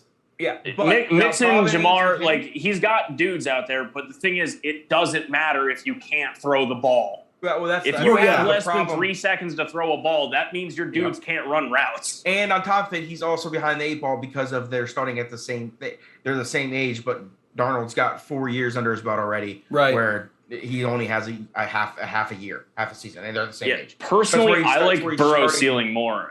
I just wait. Ty, do you like his ceiling more, or do you think it's higher? I think his ceiling is higher. Okay. If he leaves, because those are like two different things for sure. You know what I mean? No, they are. I think his ceiling is much higher. I like Sam Darnold a lot, but from what I saw in college, if I'm going off of Sam Darnold and Joe Burrow's ceiling is significantly higher. If Joe Burrow gets the opportunity to leave his team that he was drafted by and go to another team that is in search of a quarterback, like the Panthers were, I like those options a lot more. Just free across the border and head on over to Pittsburgh, and you'll see how that fits. Stick Joe Burrow on the Broncos right now instead of them drafting Drew Lock 3 years ago, getting Joe Burrow. Mm-hmm. We're talking significantly different about Joe Burrow and the Broncos franchise. Yeah. I would agree. But I would also agree about that with Sam Darnold right now. No. I also we already made that point, but yes, it's just scenario like Mac Jones walked into a good scenario. Again, Patriots quarterbacks seem to do that, but their defense is getting back 13 players from last year. Their offense is still suspect. The Patriots are the best offseason. The Patriots are the best offseason in the NFL. Exactly. The same thing. They did. Same thing with Baker Mayfield's literally walked into one of the best situations in football. Like, okay, not necessarily. No, I'm talking about weapons. I will disagree with that. No, he didn't. Because through 4 years, he's had 3 different head coaches and 3 different OCs. No, and that is death to anybody. His first 2 seasons, they went like 2-14. He could have been out like just like every other Browns quarterback. Yes, he could not even be on a team right now, just like every other Browns quarterback. I agree with that. Now, he's muscled through it, and he's in the best situation in football. He's in the but best. That's because they had the cap, and they finally got someone that's competent who used to run the Chiefs and said, "Hey, I know how to run a team. So you want to let me do this? All right, great. Hey, everybody, come play for the Browns." Yeah. When he was drafted into the worst position in football. I'm not saying he got drafted into it. I said he walked into it. He's walking into his stadium every Sunday right now with the best team on paper in the NFL. I'm not even going to argue it, but that debate can absolutely be made. They're definitely up there. I mean, they're definitely up there. Top to bottom, the Browns are, for once, maybe ever in my life, they're loaded. They're just loaded. Well managed. Yes, they're 100%. Yeah. I would say they drafted well. What they do with that, it'll be we'll see. They drafted well over the last couple years, and they got a couple good signings. Yes, that's exactly what happened. No, I personally, just going back to what I'm saying, like, we watch Kyler Murray right now. Kyler Murray's running around and doing things that, like, he doesn't get the love because of the market he's in. Like, he's also another one. He is Lamar Jackson with Russell Wilson's arm. Franchise is nice. Yeah, he's also walked into a pretty good guys. No, he didn't. Right there with no, he didn't walk into a good situation. Listen, okay, I'm not saying the day he got drafted he's in a good situation. I'm talking about right now. He made that, though. You can't say he walked into it. He made the situation. Yes, he made the situation. Yes, he made it. Yes, he made it. Yes, he made T.J. Watt. Why did T.J. Watt sign there? T.J. Watt's on the Pittsburgh Steelers. Sorry, why did J.J. Watt sign with the Cardinals? Because D-Hop got a hold of him? Because he wanted to go play for a good team. Why are they a good team? Because D-Hop's there. No, because they have Kyler Murray. Because they got rid of they have Kyler Murray, head coach, and Josh Rosen after 1 year, and brought in Cliff Kingsbury, and they drafted Kyler Murray. And then he made the situation good. And then they got D-Hop and Larry. They were a bottom 10 team. They were a bottom 10 team in the league going into Kyler Murray's first year. Chase Edmonds, pretty good. I think they went like 7-9 in Kyler Murray's first year. And then last year, I think they went close to 8-8 again. But what I'm saying is, this year they will go significantly better. He got drafted to the Cardinals at the perfect time because they had the picks and the people that they've drafted. They had the pipeline prepared already. They had the pipeline before him, is what I'm saying. What do you mean pipeline for what, guys? If you're saying they're bad, for so long, they had first overall, not first. They were bad for long enough where Kyler Murray was able to come in.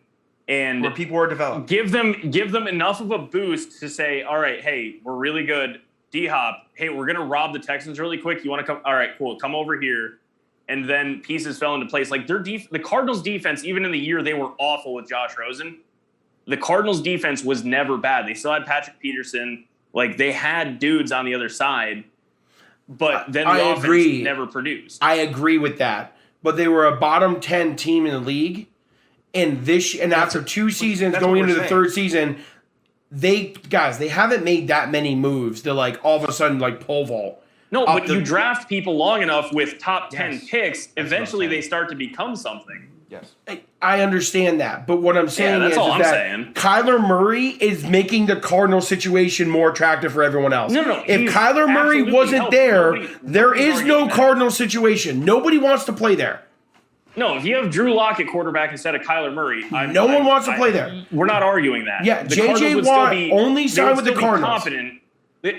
Okay, with Drew Lock, the Cardinals are the Broncos with a good quarterback. They're the same team, just with a good quarterback. Yes. Their defense is stellar. They have offensive weapons. Their things are there. They drafted. We also have to remember the Arizona Cardinals traded up to the number 1 pick to get Kyler Murray. So like they traded up, they traded up to get him, and then from that day forward, that team went from being average to now being playoff contender to now like this year could possibly be like obviously it's too early to call a Super Bowl contender, but I will say they have a good chance of running the playoffs. They're just playing a really tough division. Yeah, but they have a good chance to make a run in the playoffs. For sure would be like a 12-5 team.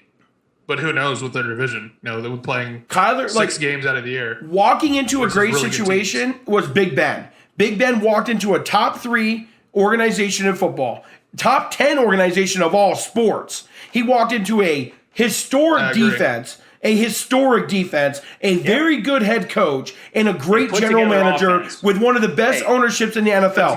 That's walking into a great situation. You can't. After looking at it, you got to remember in only 5 seasons ago, the Cardinals went 13-3 and lost in the NFC Championship game. So 5 seasons ago, they were in the NFC Championship game. Who was their quarterback? In 13-3, 5 years ago, couldn't have. That was 2015 season. Carson Palmer? No, I'm just saying that's when they were in the NFC Championship game. They went. No, I'm just trying to figure out who's the quarterback. They went 10-6, 11-5, 13-3, and then 7-8-1, 8-8, and then they went on the downside of 3-13 and 5-10. So they had 2 bad years before Kyler got but like they weren't like. It was like 2015. God, I feel what I'm he was saying. A quarterback up until 2017. Ty. What I'm saying is Big Ben walked into the best situation that he could ever have walked into. Kyler Murray did not walk into that situation. I would agree at all. Kate. He definitely like made. But the difference made that. He's situation. the boost. He's the boost. No, they didn't go and like. But the difference is he got traded for picks, right? No, but but the difference is that Big Ben was drafted late in the round. He wasn't. He was a 10th overall pick. He was not late. He wasn't the 10th overall pick. Yes, he was. He was like the 10th or 11th pick. He was not late. I got it. He was literally like the 3rd quarterback or 2nd quarterback taken out the board with the Eli Manning draft. Was the 3rd or 4th? 11th. That is not late. The 11th overall pick. Yeah, that's not late. No, the Pittsburgh Steelers already had an amazing foundation. But he was also the 3rd quarterback drafted. Kyler Murray was 1st. Dude, it doesn't matter. One walked into the best situation that he could ever walk into, and the other did not. That's it. Like literally, the Steelers drafted a quarterback with an all-time defense. So Philip Rivers, Eli, Big Ben definitely. Yeah, that's right. Yeah, Big Ben definitely went into crazy draft. One of the best situations ever as 3 Hall of Famers. But what I'm saying is, don't downgrade the Arizona Cardinals like you're doing. Okay, what were their 2 records before he was drafted? 3-13 and 5-10. They have 8 wins out of 32 games. Okay, but then the 3 years before they went 13-3, 10 and 10. The NFL is a year-by-year sport, dude. It's a year-by-year sport. The other 2 years. If you have 8 wins in 2 seasons, and then you get drafted by that team, and then the very next year you match that win total, you made the situation. It's a year-by-year season. You can't count 2 wins. Okay, the year before they had how many? It was 5 wins. He beat that in one. He beat that the following year. So he created a situation for D Hop to want to play at, and he created a situation for JJ Watt to want to play at. I mean, I am not want to talk about Kyler. If we want to talk about that. Kyler and Baker. They were 1-31, dog. They were 1-31. Kyler and Baker walked into really, really bad situations. Yes, that's what I'm saying. The Browns were 1-31 before Baker was drafted. That's what I'm saying. Like, that's a very bad situation. No, that is until a couple of years. Yes, the Browns weren't they were bad. No, they were trash until they were trash until 2 years ago. They were the worst franchise in all sports till 2 years ago. When Baker threw a rookie record until Herbert broke it. And then everyone came over. They're like, okay, this guy's legit finally. Right. They actually have a quarterback, and then they got Jarvis Landry. Odell Beckham signed because they got Jarvis Landry and Kareem Hunt and Nick Chubb. They drafted Nick Chubb. Chubb was drafted after him. Their defensive talent was drafted after. So that happened all after Baker. Yeah. Jarvis made that. Jarvis was before Baker. After 2 years. I'm pretty sure Jarvis was before Baker, wasn't he? No. Jarvis signed the same year they drafted Baker. Oh, okay. Yeah. Okay. And then Odell signed the year after, I think, right? But the Cardinals thing with Kyler Murray. Traded, but yes. Traded, yes, sorry. The best wide receiver in the league that year went to the Arizona Cardinals because they went 8-8. They traded for him because they knew they had a quarterback that could make them that much better. So an 8-8 quarterback makes people want to come play. He was a rookie, yeah, for sure. Kyler Murray as a rookie made a wide receiver want to play with him, 100%. Yes. As a rookie, he was 20 of 12, 3,700 yards, and then 2020, last year we went the 26 and 12. Oh, so 2019 he played for the team in 2019. Yeah, this is his third year. Okay, so we can't count that year. So they only had one bad year before they drafted him. What do you mean? They had 2 seasons before that. No, you just said they didn't because I thought 2019 was. I didn't think he played in 2019. So you're telling me they didn't go 3 and they didn't go 5 and with him in 2019. He's gone 7-8-1 and something like that, and 8-8. This is like 2 years. I'm looking at. They went 8-8 in 2017. Someone just look up Kyler rookie year. The Cardinals went 8-8 in 2017. I'm not sure about 2018. Kyler's rookie year. They went 5-8 and they had 5 wins in 2018. Kyler Murray, his first season was 2019. Yeah. He had 3,700 yards, 20 touchdowns, 12 picks. They had one bad season before they had Kyler Murray. One bad season. And that was led by Josh Rosen and then where are you coming up with the 3 wins and the 5 wins then, Cal? I'm looking at it.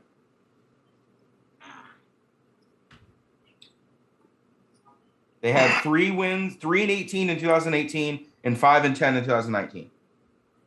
5-10-1. Looking at it right here.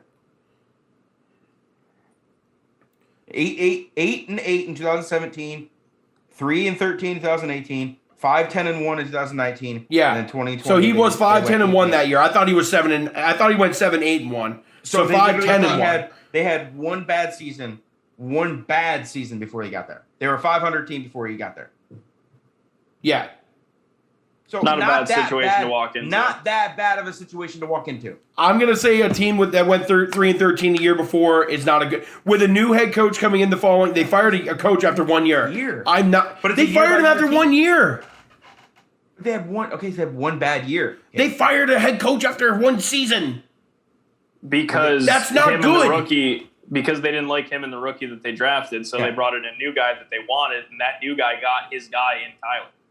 They traded up because of Cliff. But what I'm saying is, only having one bad year, coming into a 500 football team is not that bad of a situation. That's not a Baker Mayfield situation. They went 3-13 the year before. They're not a 500 football team. They went 8-8 and then 3-13. They're a 33% win percentage football team in over 2 seasons. Since 2013.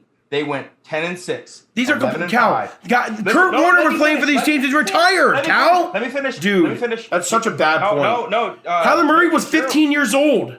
Larry Fitzgerald played for both of those teams. Once with Kyler Murray. Dude, Murray was 15 years old. Who cares? Let me finish what I'm saying. This is not a bad franchise.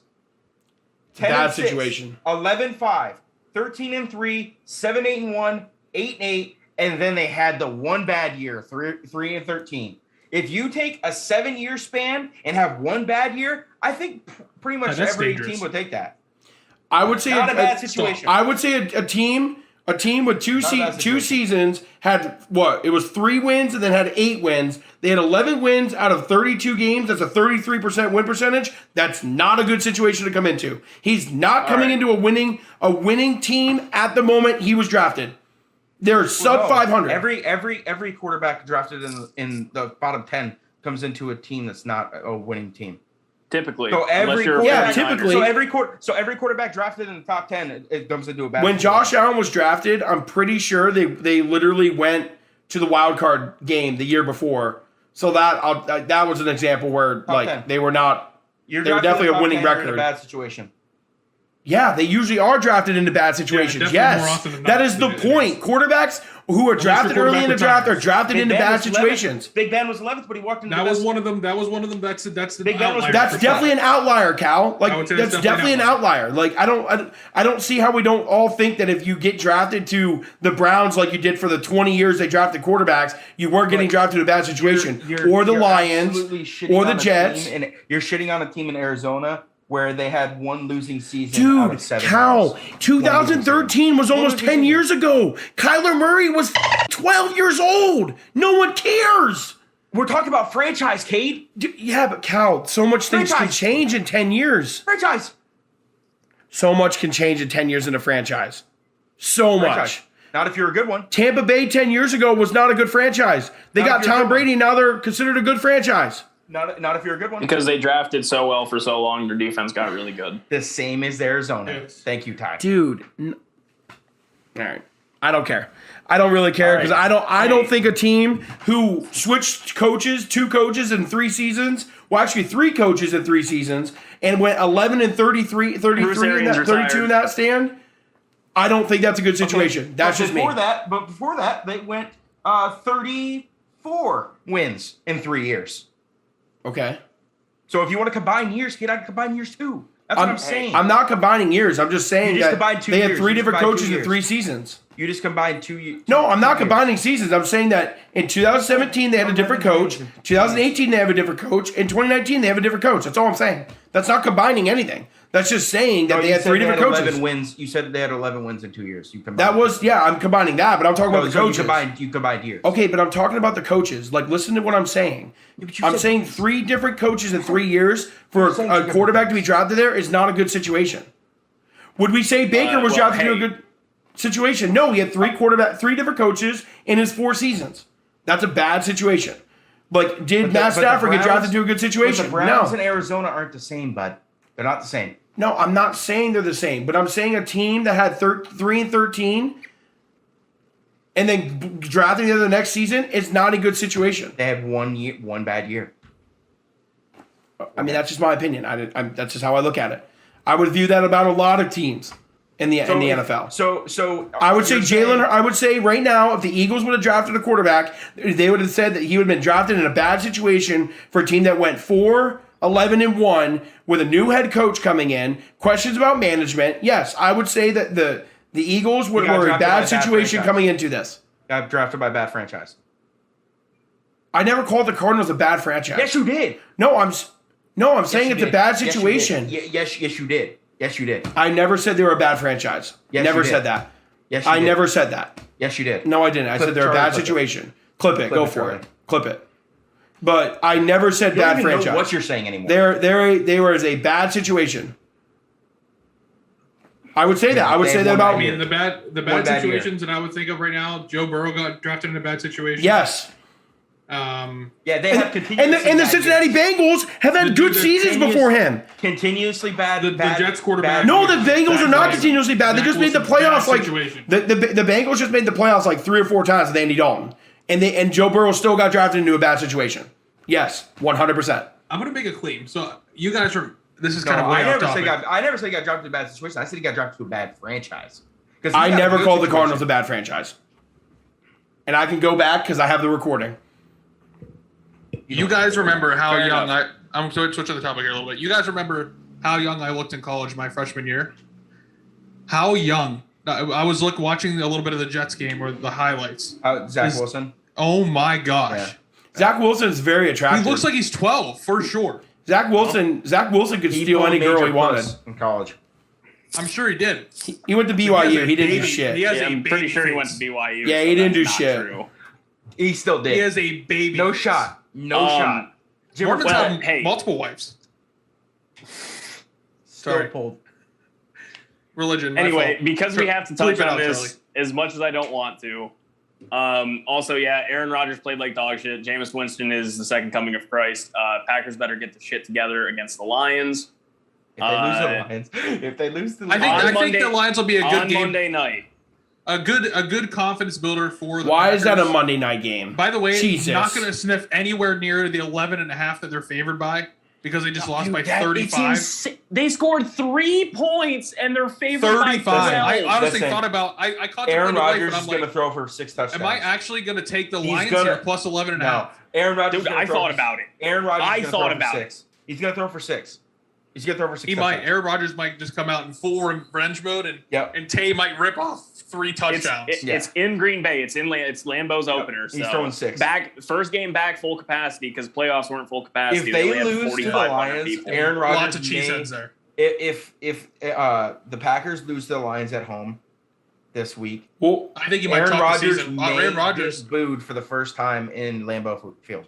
Make it boo. Jeopardy fired their dude already. They did. Get him back. No joke. Get him back. Jordan Love played 10 full minutes of the fourth quarter in the last game. How did he look, by the way? Oh, he did? He did? I didn't know he got benched. He got benched in the fourth quarter. Yeah, Aaron got benched. I was watching the Packers Chiefs game. I mean, at that point, why do you have that? I don't know if he got benched. It was just more like, okay. As soon as I heard the second interception, he had 2 interceptions in 3 throws. I just walked back to my bed and fell asleep.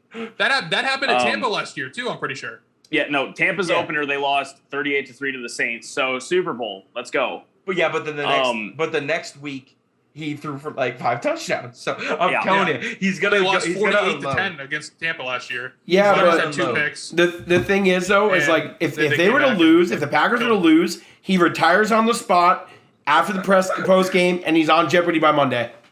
No. But that new jersey, is that a new Rodgers jersey? The one I bought? Yeah, that's a Rodgers jersey, right? Yeah. Man, that'd be a quick Bud, it gets better. Jair Alexander, who's in a contract year, bought his jersey. Devontae Adams, who already said that they're done negotiating, and he's basically gone at the end of this year. And Aaron Rodgers jersey. Packers are going to be in that scenario next year if Aaron Rodgers doesn't come back. In that same scenario we're talking about right now. No, they're going to lose Alexander and poverty. Adams, and they're going to lose the 3 best players. No, because the Packers because the Packers draft well. Kevin King. Do they draft well? Yes, the Packers do draft well. Yes. They drafted Devontae Adams. They drafted Jair Alexander. They drafted Aaron Rodgers. They just don't draft. To be fair, everyone on the team we've drafted except and a different GM. The Smith brothers. We've drafted everybody on the team right now except the Smith brothers. Yes, the Steelers and the Green Bay Packers have the same model. They have the same model. With a different GM, you drafted the only difference that what makes people get mad about Green Bay is they don't draft the top 5 wide receivers. Gutekunst drafted Alexander, Jones, Dillon. Either do the Steelers and they do just fine. That's why they get the bad rap. That's why they get. I know, but the thing is though, is because the Steelers don't either, and they have a great system for building wide receivers. That's the difference. Green Bay. They don't draft high-end wide receivers. No, they draft mid-round wide receivers. No, that's just it. Because you have Aaron Rodgers. And that's the most crucial. Just the same with the Pittsburgh Steelers. We had Big Ben. They developed Aaron's original crew that came in from Favre, Brett Favre. It was the same thing. Jordy was developed. Devontae Adams at one point was going to get cut. Yeah. Because he was like the 6th string receiver and was on the practice squad for a long time. Was Driver still on the team with Rodgers? I'm pretty sure AB was like that. And Greg Jennings he was like 3rd or 4th. Greg Jennings, Jordy Nelson, Randall Cobb, Jermichael Finley. I mean, the Packers develop receivers. They don't draft them out of the gate like Claypool and Johnson. What are you talking about? Wait. When was Claypool drafted? He was first round. Mapletron. Really? Yeah. No. The Pittsburgh Steelers did not draft the first-round wide receiver. They didn't draft a first-round receiver, but what I'm saying is the Steelers know how to spot talent and then develop they're just good out of the gate, regardless of where they draft them. The Packers, on the other hand, have to build them up. Like I said, Davante Adams damn near got cut in his second year because he showed no progress. I don't think we have. And then he started doing really well. I will wholeheartedly say that I think the Pittsburgh Steelers develop talent better than any franchise in the NFL. I agree. Packers line is I'm just saying across the Steelers have developed great defensive players. They developed great offensive players. They're just really good at it. They're really good at it. Yeah, that's why he was our first pick. It was the second round, but he was our first. We didn't have a first round pick, but I will say that because of Minkah. That was because of Minkah. We've drafted and developed a lot of great wide receivers, and I'm pretty sure that wide receivers coach that has been with us forever, he died last year. So I remember that. Yeah, you're right. Be all right. Must be all right. We got Tom. Well, she should be okay. I'm guessing there's an assistant wide receiver coach who's going to do just as fine. Yeah. All right, fellas, we ready to move on to bets, or we got something else to cover? Nope. I think we've talked about every football scenario. Wait, one more thing I want to bring up. Does Tyrod Taylor playing well for the Houston Texans make the Deshaun Watson situation a little bit more sticky? No, it absolutely does. What do you mean by sticky? Sticky as in the Houston Texans are okay with being bad for the next 2 years. They're okay with that. They're not okay with it. They want to be bad. They want to be bad. So does it make sense? Does it make it stickier that Tyrod Taylor is going to play well? Okay. There's a chance that Deshaun Watson doesn't play a snap of football this year. I'm saying Deshaun Watson doesn't play a snap ever again for the Houston Texans. Yeah, and I think Tyrod Taylor is going to push that a little bit more. Sure. And he'll be up in Allegheny County. You cannot afford him. You guys signing TJ Watt for $28 million took him off the table no matter what. And by the way, Broncos though, just an absolute great signing. I mean, look what he did right off the first game. Right in the first game. I mean, 2 sacks. We shall see. Four fumbles. We shall see if he was worth every penny. Oh, he is worth every penny. We shall see. Listen. We shall see. Get out of here, bro. To be fair, usually DNs are worth the money for the first contract. Yeah, but what I'm saying is you guys paid him candidate every year. TJ Watt was paid for what he's done. Okay, what he's already done. That's why they paid him that much. It's to be seen if he's worth that much over the next 4 years. Well, technically 5. 5 years, is he worth $28 million a year over the next 5? That's what I'm saying. But if he does this stuff, because is Khalil Mack worth as much money he signed for initially? No. But if he does what he does 3 out of 5 years, JJ was Clay Matthews was you can go back. That's what I'm saying. But if you rushers are good on their first contract. Second one questionable. If you're worth it 3 out of the 5 years of the contract, then it's worth it. No, I agree. That's why I said it's to be seen. He got paid for what he's done. He's got paid for what he's done, not what he is going to do yet. Yeah, of course. So that's what I'm saying. It's to be seen if it's worth it, because he was the best bargain in the NFL on that rookie deal. Now, is he going to be a great deal in 2025? Who knows? We don't know that yet. Mm-hmm. That's why paying a defensive player that much more money is so much harder than a quarterback. Because you can sit here and say Josh Allen 5 years from now is going to be a good quarterback. He's going to be worth the investment 5 years from now. It's just harder to say defensive players. I would say that. Yeah, I would definitely say that if he wasn't such a playmaker, not just a pass rusher. He makes plays. He's just like his brother. If the Texans needed JJ to step up, he went out and got the ball. Yeah, well, that's the thing. It's the same with TJ. Honestly, they're two different animals, two different beasts. Aaron Donald is more consistent.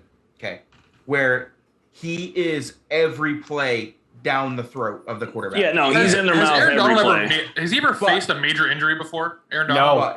No. AD, no. But TJ makes bigger plays than Aaron Donald does. He goes and gets the football. Very seldom do you see Aaron Donald, he gets sacks. He doesn't get to strip sack. He doesn't punch the ball out like TJ does. I don't know if I agree with that, but I know what you're getting at. I know what you're saying. I agree with it because I don't know the number. But I know what you're saying. Like Aaron Donald does I just don't ever remember seeing forced fumbles beside Aaron Donald's stat lines. It's always. I'm sure they're there. Yeah, but I'm talking about like where it's a highlight beside T.J. Watts, because that's what he does.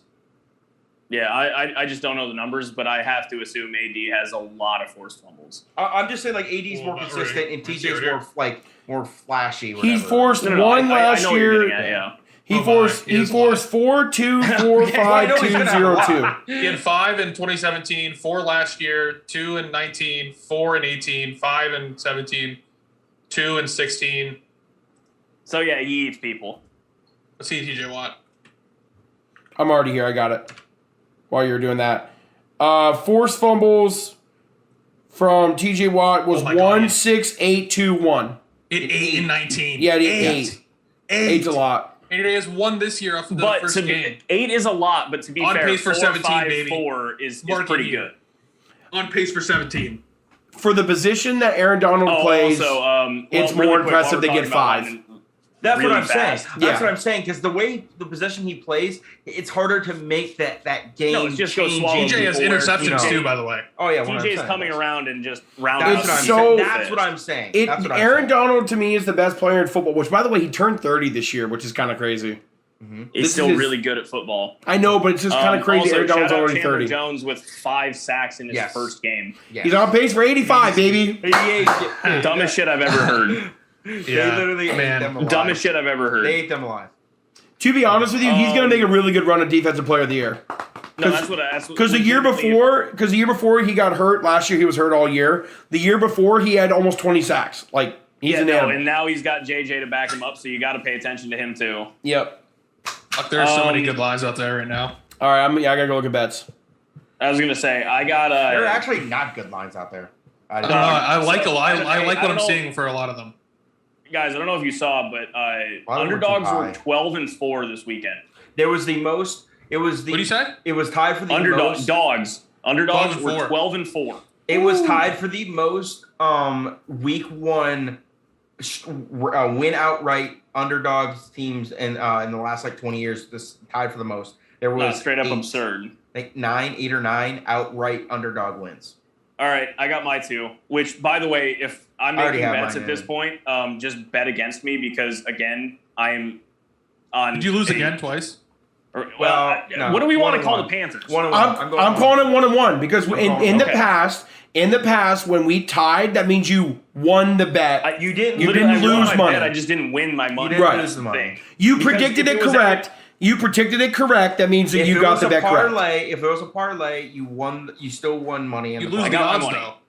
Yeah, but you still won. But you still win the parlay. You don't lose the parlay. You won your money back. You didn't win any money. You won your money back. You don't lose the parlay, so that means you won. Don't lose. Yeah. You don't lose or win. No, exactly. Evan. Everyone knows that. But if you lose the parlay. Right. I understand. Okay, so he didn't lose, so that means he won. All right. So okay. Yes. If it's a parlay, so we don't have to have a tie. We're doing this. We don't want to have a call. Yeah, Ev. Listen, we know he didn't win the bet. But what we're saying is that if it's a 3-team parlay, yes, he would lose the odds of that one. It's not a win or a loss, I agree. No, Evan, we all know that. More of a win than a loss. But what we're saying is this is like Joe Cooney right now. What we're saying is, yes, it is, because what we're saying is that he still would have won the parlay, so that means he won. That's what we're saying. But he would have lost those odds, Case. So he would have lost the money associated with that. It's not about the money; it's about the parlay that he won. It's about winning. That's why I asked the very first question. But I won the parlay. He won the parlay, so that means he won. He didn't lose it. He's cashed out. But he won that not because of that game, Case. He still cashed out. He didn't lose it though. If he loses it, it's over. If he loses it, he doesn't win the parlay. If he loses it, he doesn't win the parlay. If it ties, he wins. End of story. The amount that he already put in. But he still cashed out. It's not a win. If you put in $100 and you get $100, it's not a win. But it's not a loss. But it's not a loss. It's more of a win than a loss. It's more of a win than a loss. Because the number. It's not. Because he bet the number. It's not. He bet the number. You didn't win. You didn't lose. You got your money back. He bet the number that they were going to win. So Evan, by. you want me to make 3 bets? Is what you're getting at? No, we can do whatever we want. I just want to clarify that is completely wrong. It's not. How is that wrong? Not completely. It's not wrong because he won the parlay, so it's not wrong. You're the outlier. You're wrong for saying it's wrong. It's not wrong because he won the parlay. I'm the one using logic here. We're all using logic. Evan, he won the parlay. He not won the more of a win, parlay. and it's not more of a loss. Listen. It's nothing. Evan, what do you? like he when didn't make when the it's bet. -5, when it's -5, what does that mean? That means they're favored by 5 points. And what did they win by? They won by 5 points. 19 to 14. Okay. He was correct. That means he was Right. correct. Okay, So so you- he He So wasn't was wrong. right. He was He correct. was correct. The answer is He was correct in correct. picking the game, but it was -5 though. That's a spread. He So picked the he didn't game win, he correct. didn't I lose. picked the But he game picked the game correctly. What do you mean? He picked it correct. He didn't pick it Correctly at wrong. -5, right? If you would have picked the game So at that money means line, he's- you would have won. That means he he's more won. wrong. That means No, he's he more didn't right win. than wrong. That means he's more right No. than wrong. He's more right than wrong, Evan. He's more wrong than right. He's neither. That's what I'm saying. He's literally neither. So We're he's- not taking a So side he's here. Canada. He's Switzerland. Neither. I'm Switzerland, He did yeah. not He's win, I'm the Switzerland. Swiss. and he did not lose. It's like he did not make the bet. All right, He got his money regardless, back. That's it. that brings my grand What's total so hard over like to the last, understand like, about that? What's so hard to understand about It's what we're very saying? easy to understand. Very Evan, easy to say dude, what we're Evan, understanding. everyone knows that's what happened. But for the given situation, he made a parlay. He won the parlay. That means he won the bet. End of story. That's it. That is it. Because You're of the other wrong game, sure. if you Yeah. think that he lost the bet. You're wrong. He did not lose. He won the bet. Because End of of the other story. games, right. That means he went 1-1. If he End of didn't make story. the parlay, then it would have End of story. He went Cash 1-1. He out. won the Still parlay. not He'll be loss. walking up. If he was at a sports win either. if he was at a casino, No, he'd but I be picked the walking game up- correctly. If he was at a casino, he'd be walking up and retrieving money. Yes, he would. But it He did didn't not win any lose. money, though. It'd But be he's still retrieving what he retrieving just money. gave. Oh, But here. still retrieving money. Here. He'd be retrieving the money. But I He would have still retrieved the got money he the bet. game right. Did he But go still minus? retrieving money. Did he go Still retrieving minus? money. No. What? He won the not minus, parlay. not in the He red. won the He's bet. not minus, and he's not plus either. He Yes, he is, won 'cause he won the the parlay. parlay. Yeah, He well, won because the of the other bet. game, Ty, yes. was your bet slip? Well, did your bet slip say you Well, he won lost money? The other he had lost the other game, so Packers didn't help, but yeah. But how do I you win the made parlay? two individual bets. You're saying I made okay, two so it's an individual individual bet, bets. so you didn't win anything.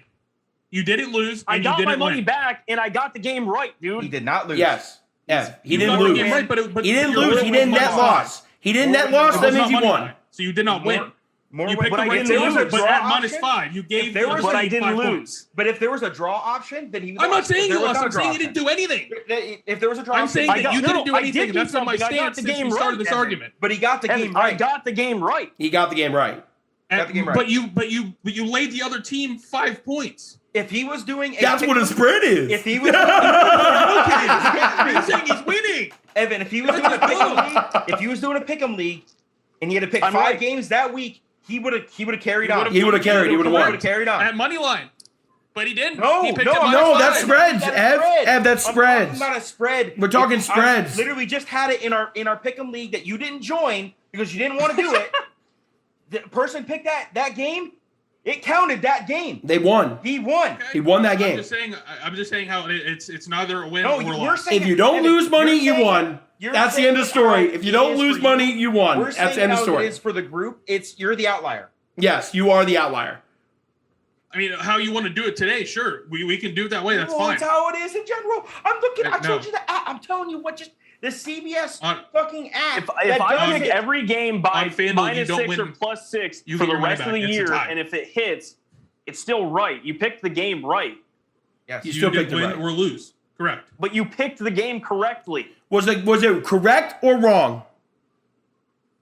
Answer the It's question. a tie. No. -6. Was it correct or was it wrong? There's no draw option. There is no draw option. That's -6. We're not playing. We're not betting. So then why'd you get your money back? We're not Why'd you get your money back if the option was? He won't We're not admit if it was betting correct or wrong. So then that proves the argument. tie. If he was to We're not admit betting that it was soccer. correct, We're not then this would betting be soccer. over. It's a tie. We're not betting soccer. There is no According to tie. The bet that he made, it's a tie. Yes. There is there's no draw ties. option. Because you did There's not no win any draw money. option. He didn't. Jesus Christ. All right, I got my 2 picks anyway. He didn't lose money. Cade, you can He didn't hate win me any money because either. I'm probably He's jinxing your pulling team money because out. I'm awful at betting right now. Eagles plus 3.5.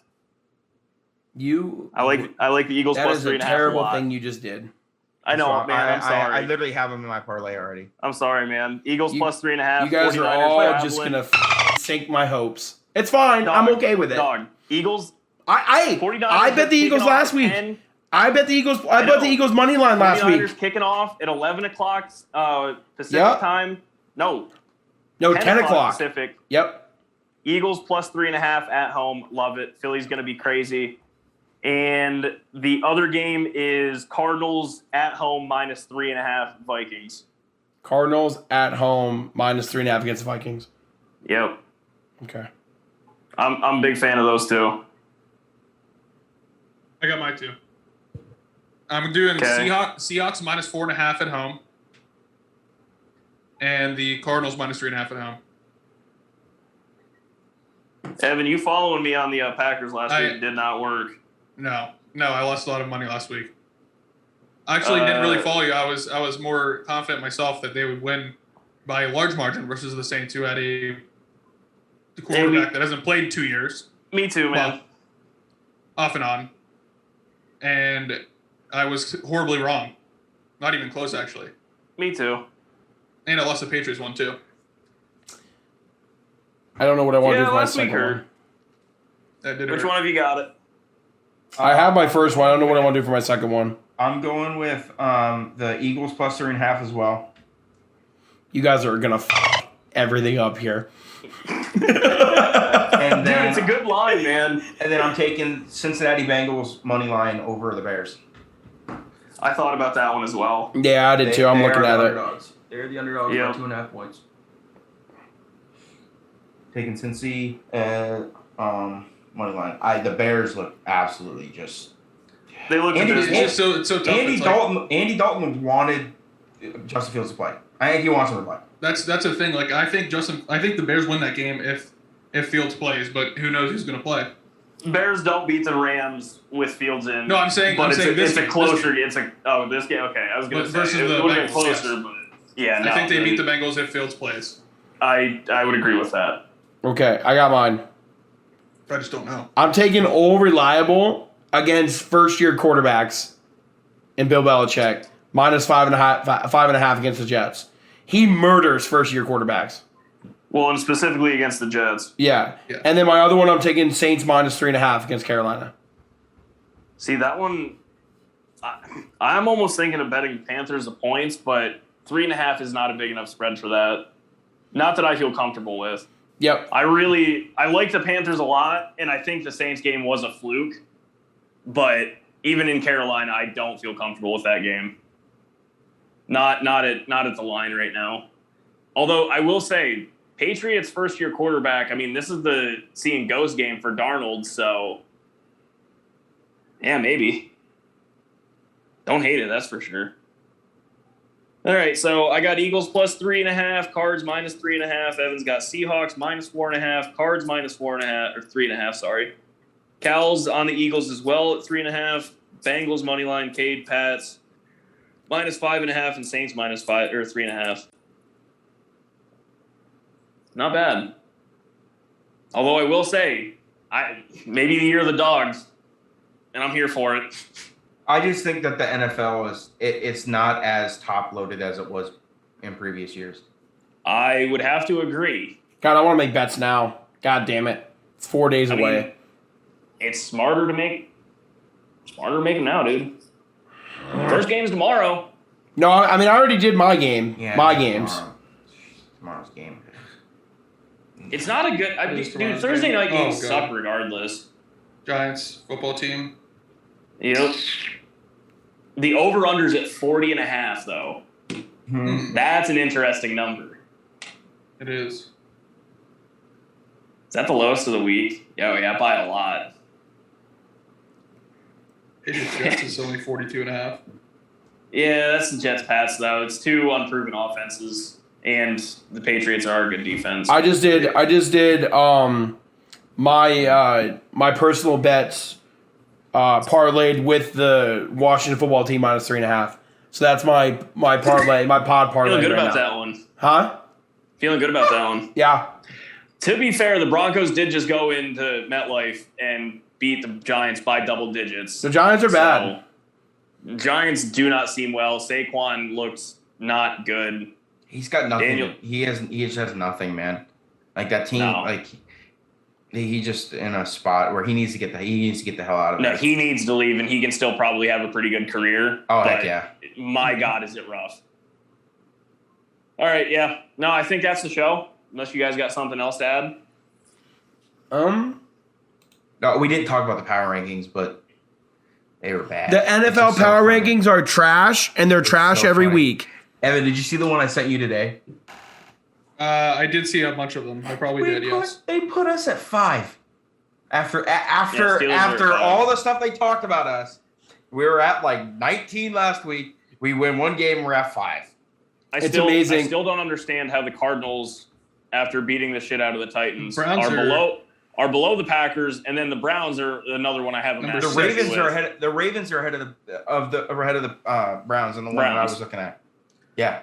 No, yeah, you got to get the Ravens. You can't do that. You got to get the Ravens and the Browns out of there. Like the Browns deserve a top 10. Browns deserve a top 10. I will fight. You're right, but they don't deserve number 6. I don't think they weren't 6. I think they were 8. The one I looked at, we were 8, and the Browns were 6. Yeah, we're talking about the official. I don't know, dude. I looked at so many power rankings, I don't even remember which one it was. Yeah, no, we're talking about the official ones. There's the who was the other team? There was the Ravens and someone else ahead of the Browns that both lost. And they had the Bills. Yeah, it was the Bills, Ravens, Browns in that. Where'd you send me that on, Cal? You know, Instagram. Bills were 6th, Ravens were 7th, Browns were 8th. 2 of those teams are 0-2. Well, here we go. All three of them are 0. All 3 of them are 0-1. Yeah. But the Browns played in Arrowhead against the goddamn Chiefs. Yeah. I gotta watch the whole video. Me off. And to be honest, I really do. It goes really quick. Cardinals should be above the Packers. The Packers, and it's only 2 spots, but I still don't like that. Like Cardinals, how are the Cardinals not in the top 10? That hurts my brain. Well, I don't understand the Cardinals, but like the Packers, they're keeping like the Packers and Browns there because they know what they're going to do. Like that's why I'm not being a homer or anything. Like the Packers are gonna. I know why the Packers are there. The Browns should be in the top 10. The Packers are still going to get at least 12 wins. They're going to at least get 11 wins at least. 11. They should, dude. They play. I know. Both they play the AFC North. They play the entire AFC North and the entire NFC West. Yeah. That's 8 really hard games other than the Bengals. Yeah. And don't sleep on them. I'm not going to. Trust me, after this, no. Yep. But that's an interesting top 10 there. But that's what I'm saying. No, the Packers have 8 very difficult games because they have to play the North and the West. Waiting for us, and then 5. I'm like, what? Yeah, the Cardinals are 14. 5? Yeah, I don't know how the Cardinals are 14 ranking. After blowing out the Titans, who I don't know if people forgot about it, but they've made deep playoff runs the last 2 years. Yeah. Right. Like Derrick Henry didn't do shit, did he? No, he had like 8 attempts for like 19 yards or something. Yeah. They walked all over. But again, Derrick Henry doesn't do anything in the warm months. Let it get to November, and then he starts running for 200 yards a game. The Sunday Night Football game is going to be good. It's going to be good. What's that one? Ravens, Chiefs. Yeah. The over. I think I'm going to take the over. The over is only 55 right now. Chiefs might score that on their own. Ravens defense looks like booty cheeks. Mm-hmm. Well, they let the Raiders march down in 2 plays to kick a field goal to extend the game. That was crazy. No, the whole thing was just absurd. Yep. That entire game was just nuts. I thought the Ravens defense was better than that. And maybe I need to give credit to John Gruden's play calling and Derek Carr's ability to execute, but holy shit. Ravens defense did not look good. Yep.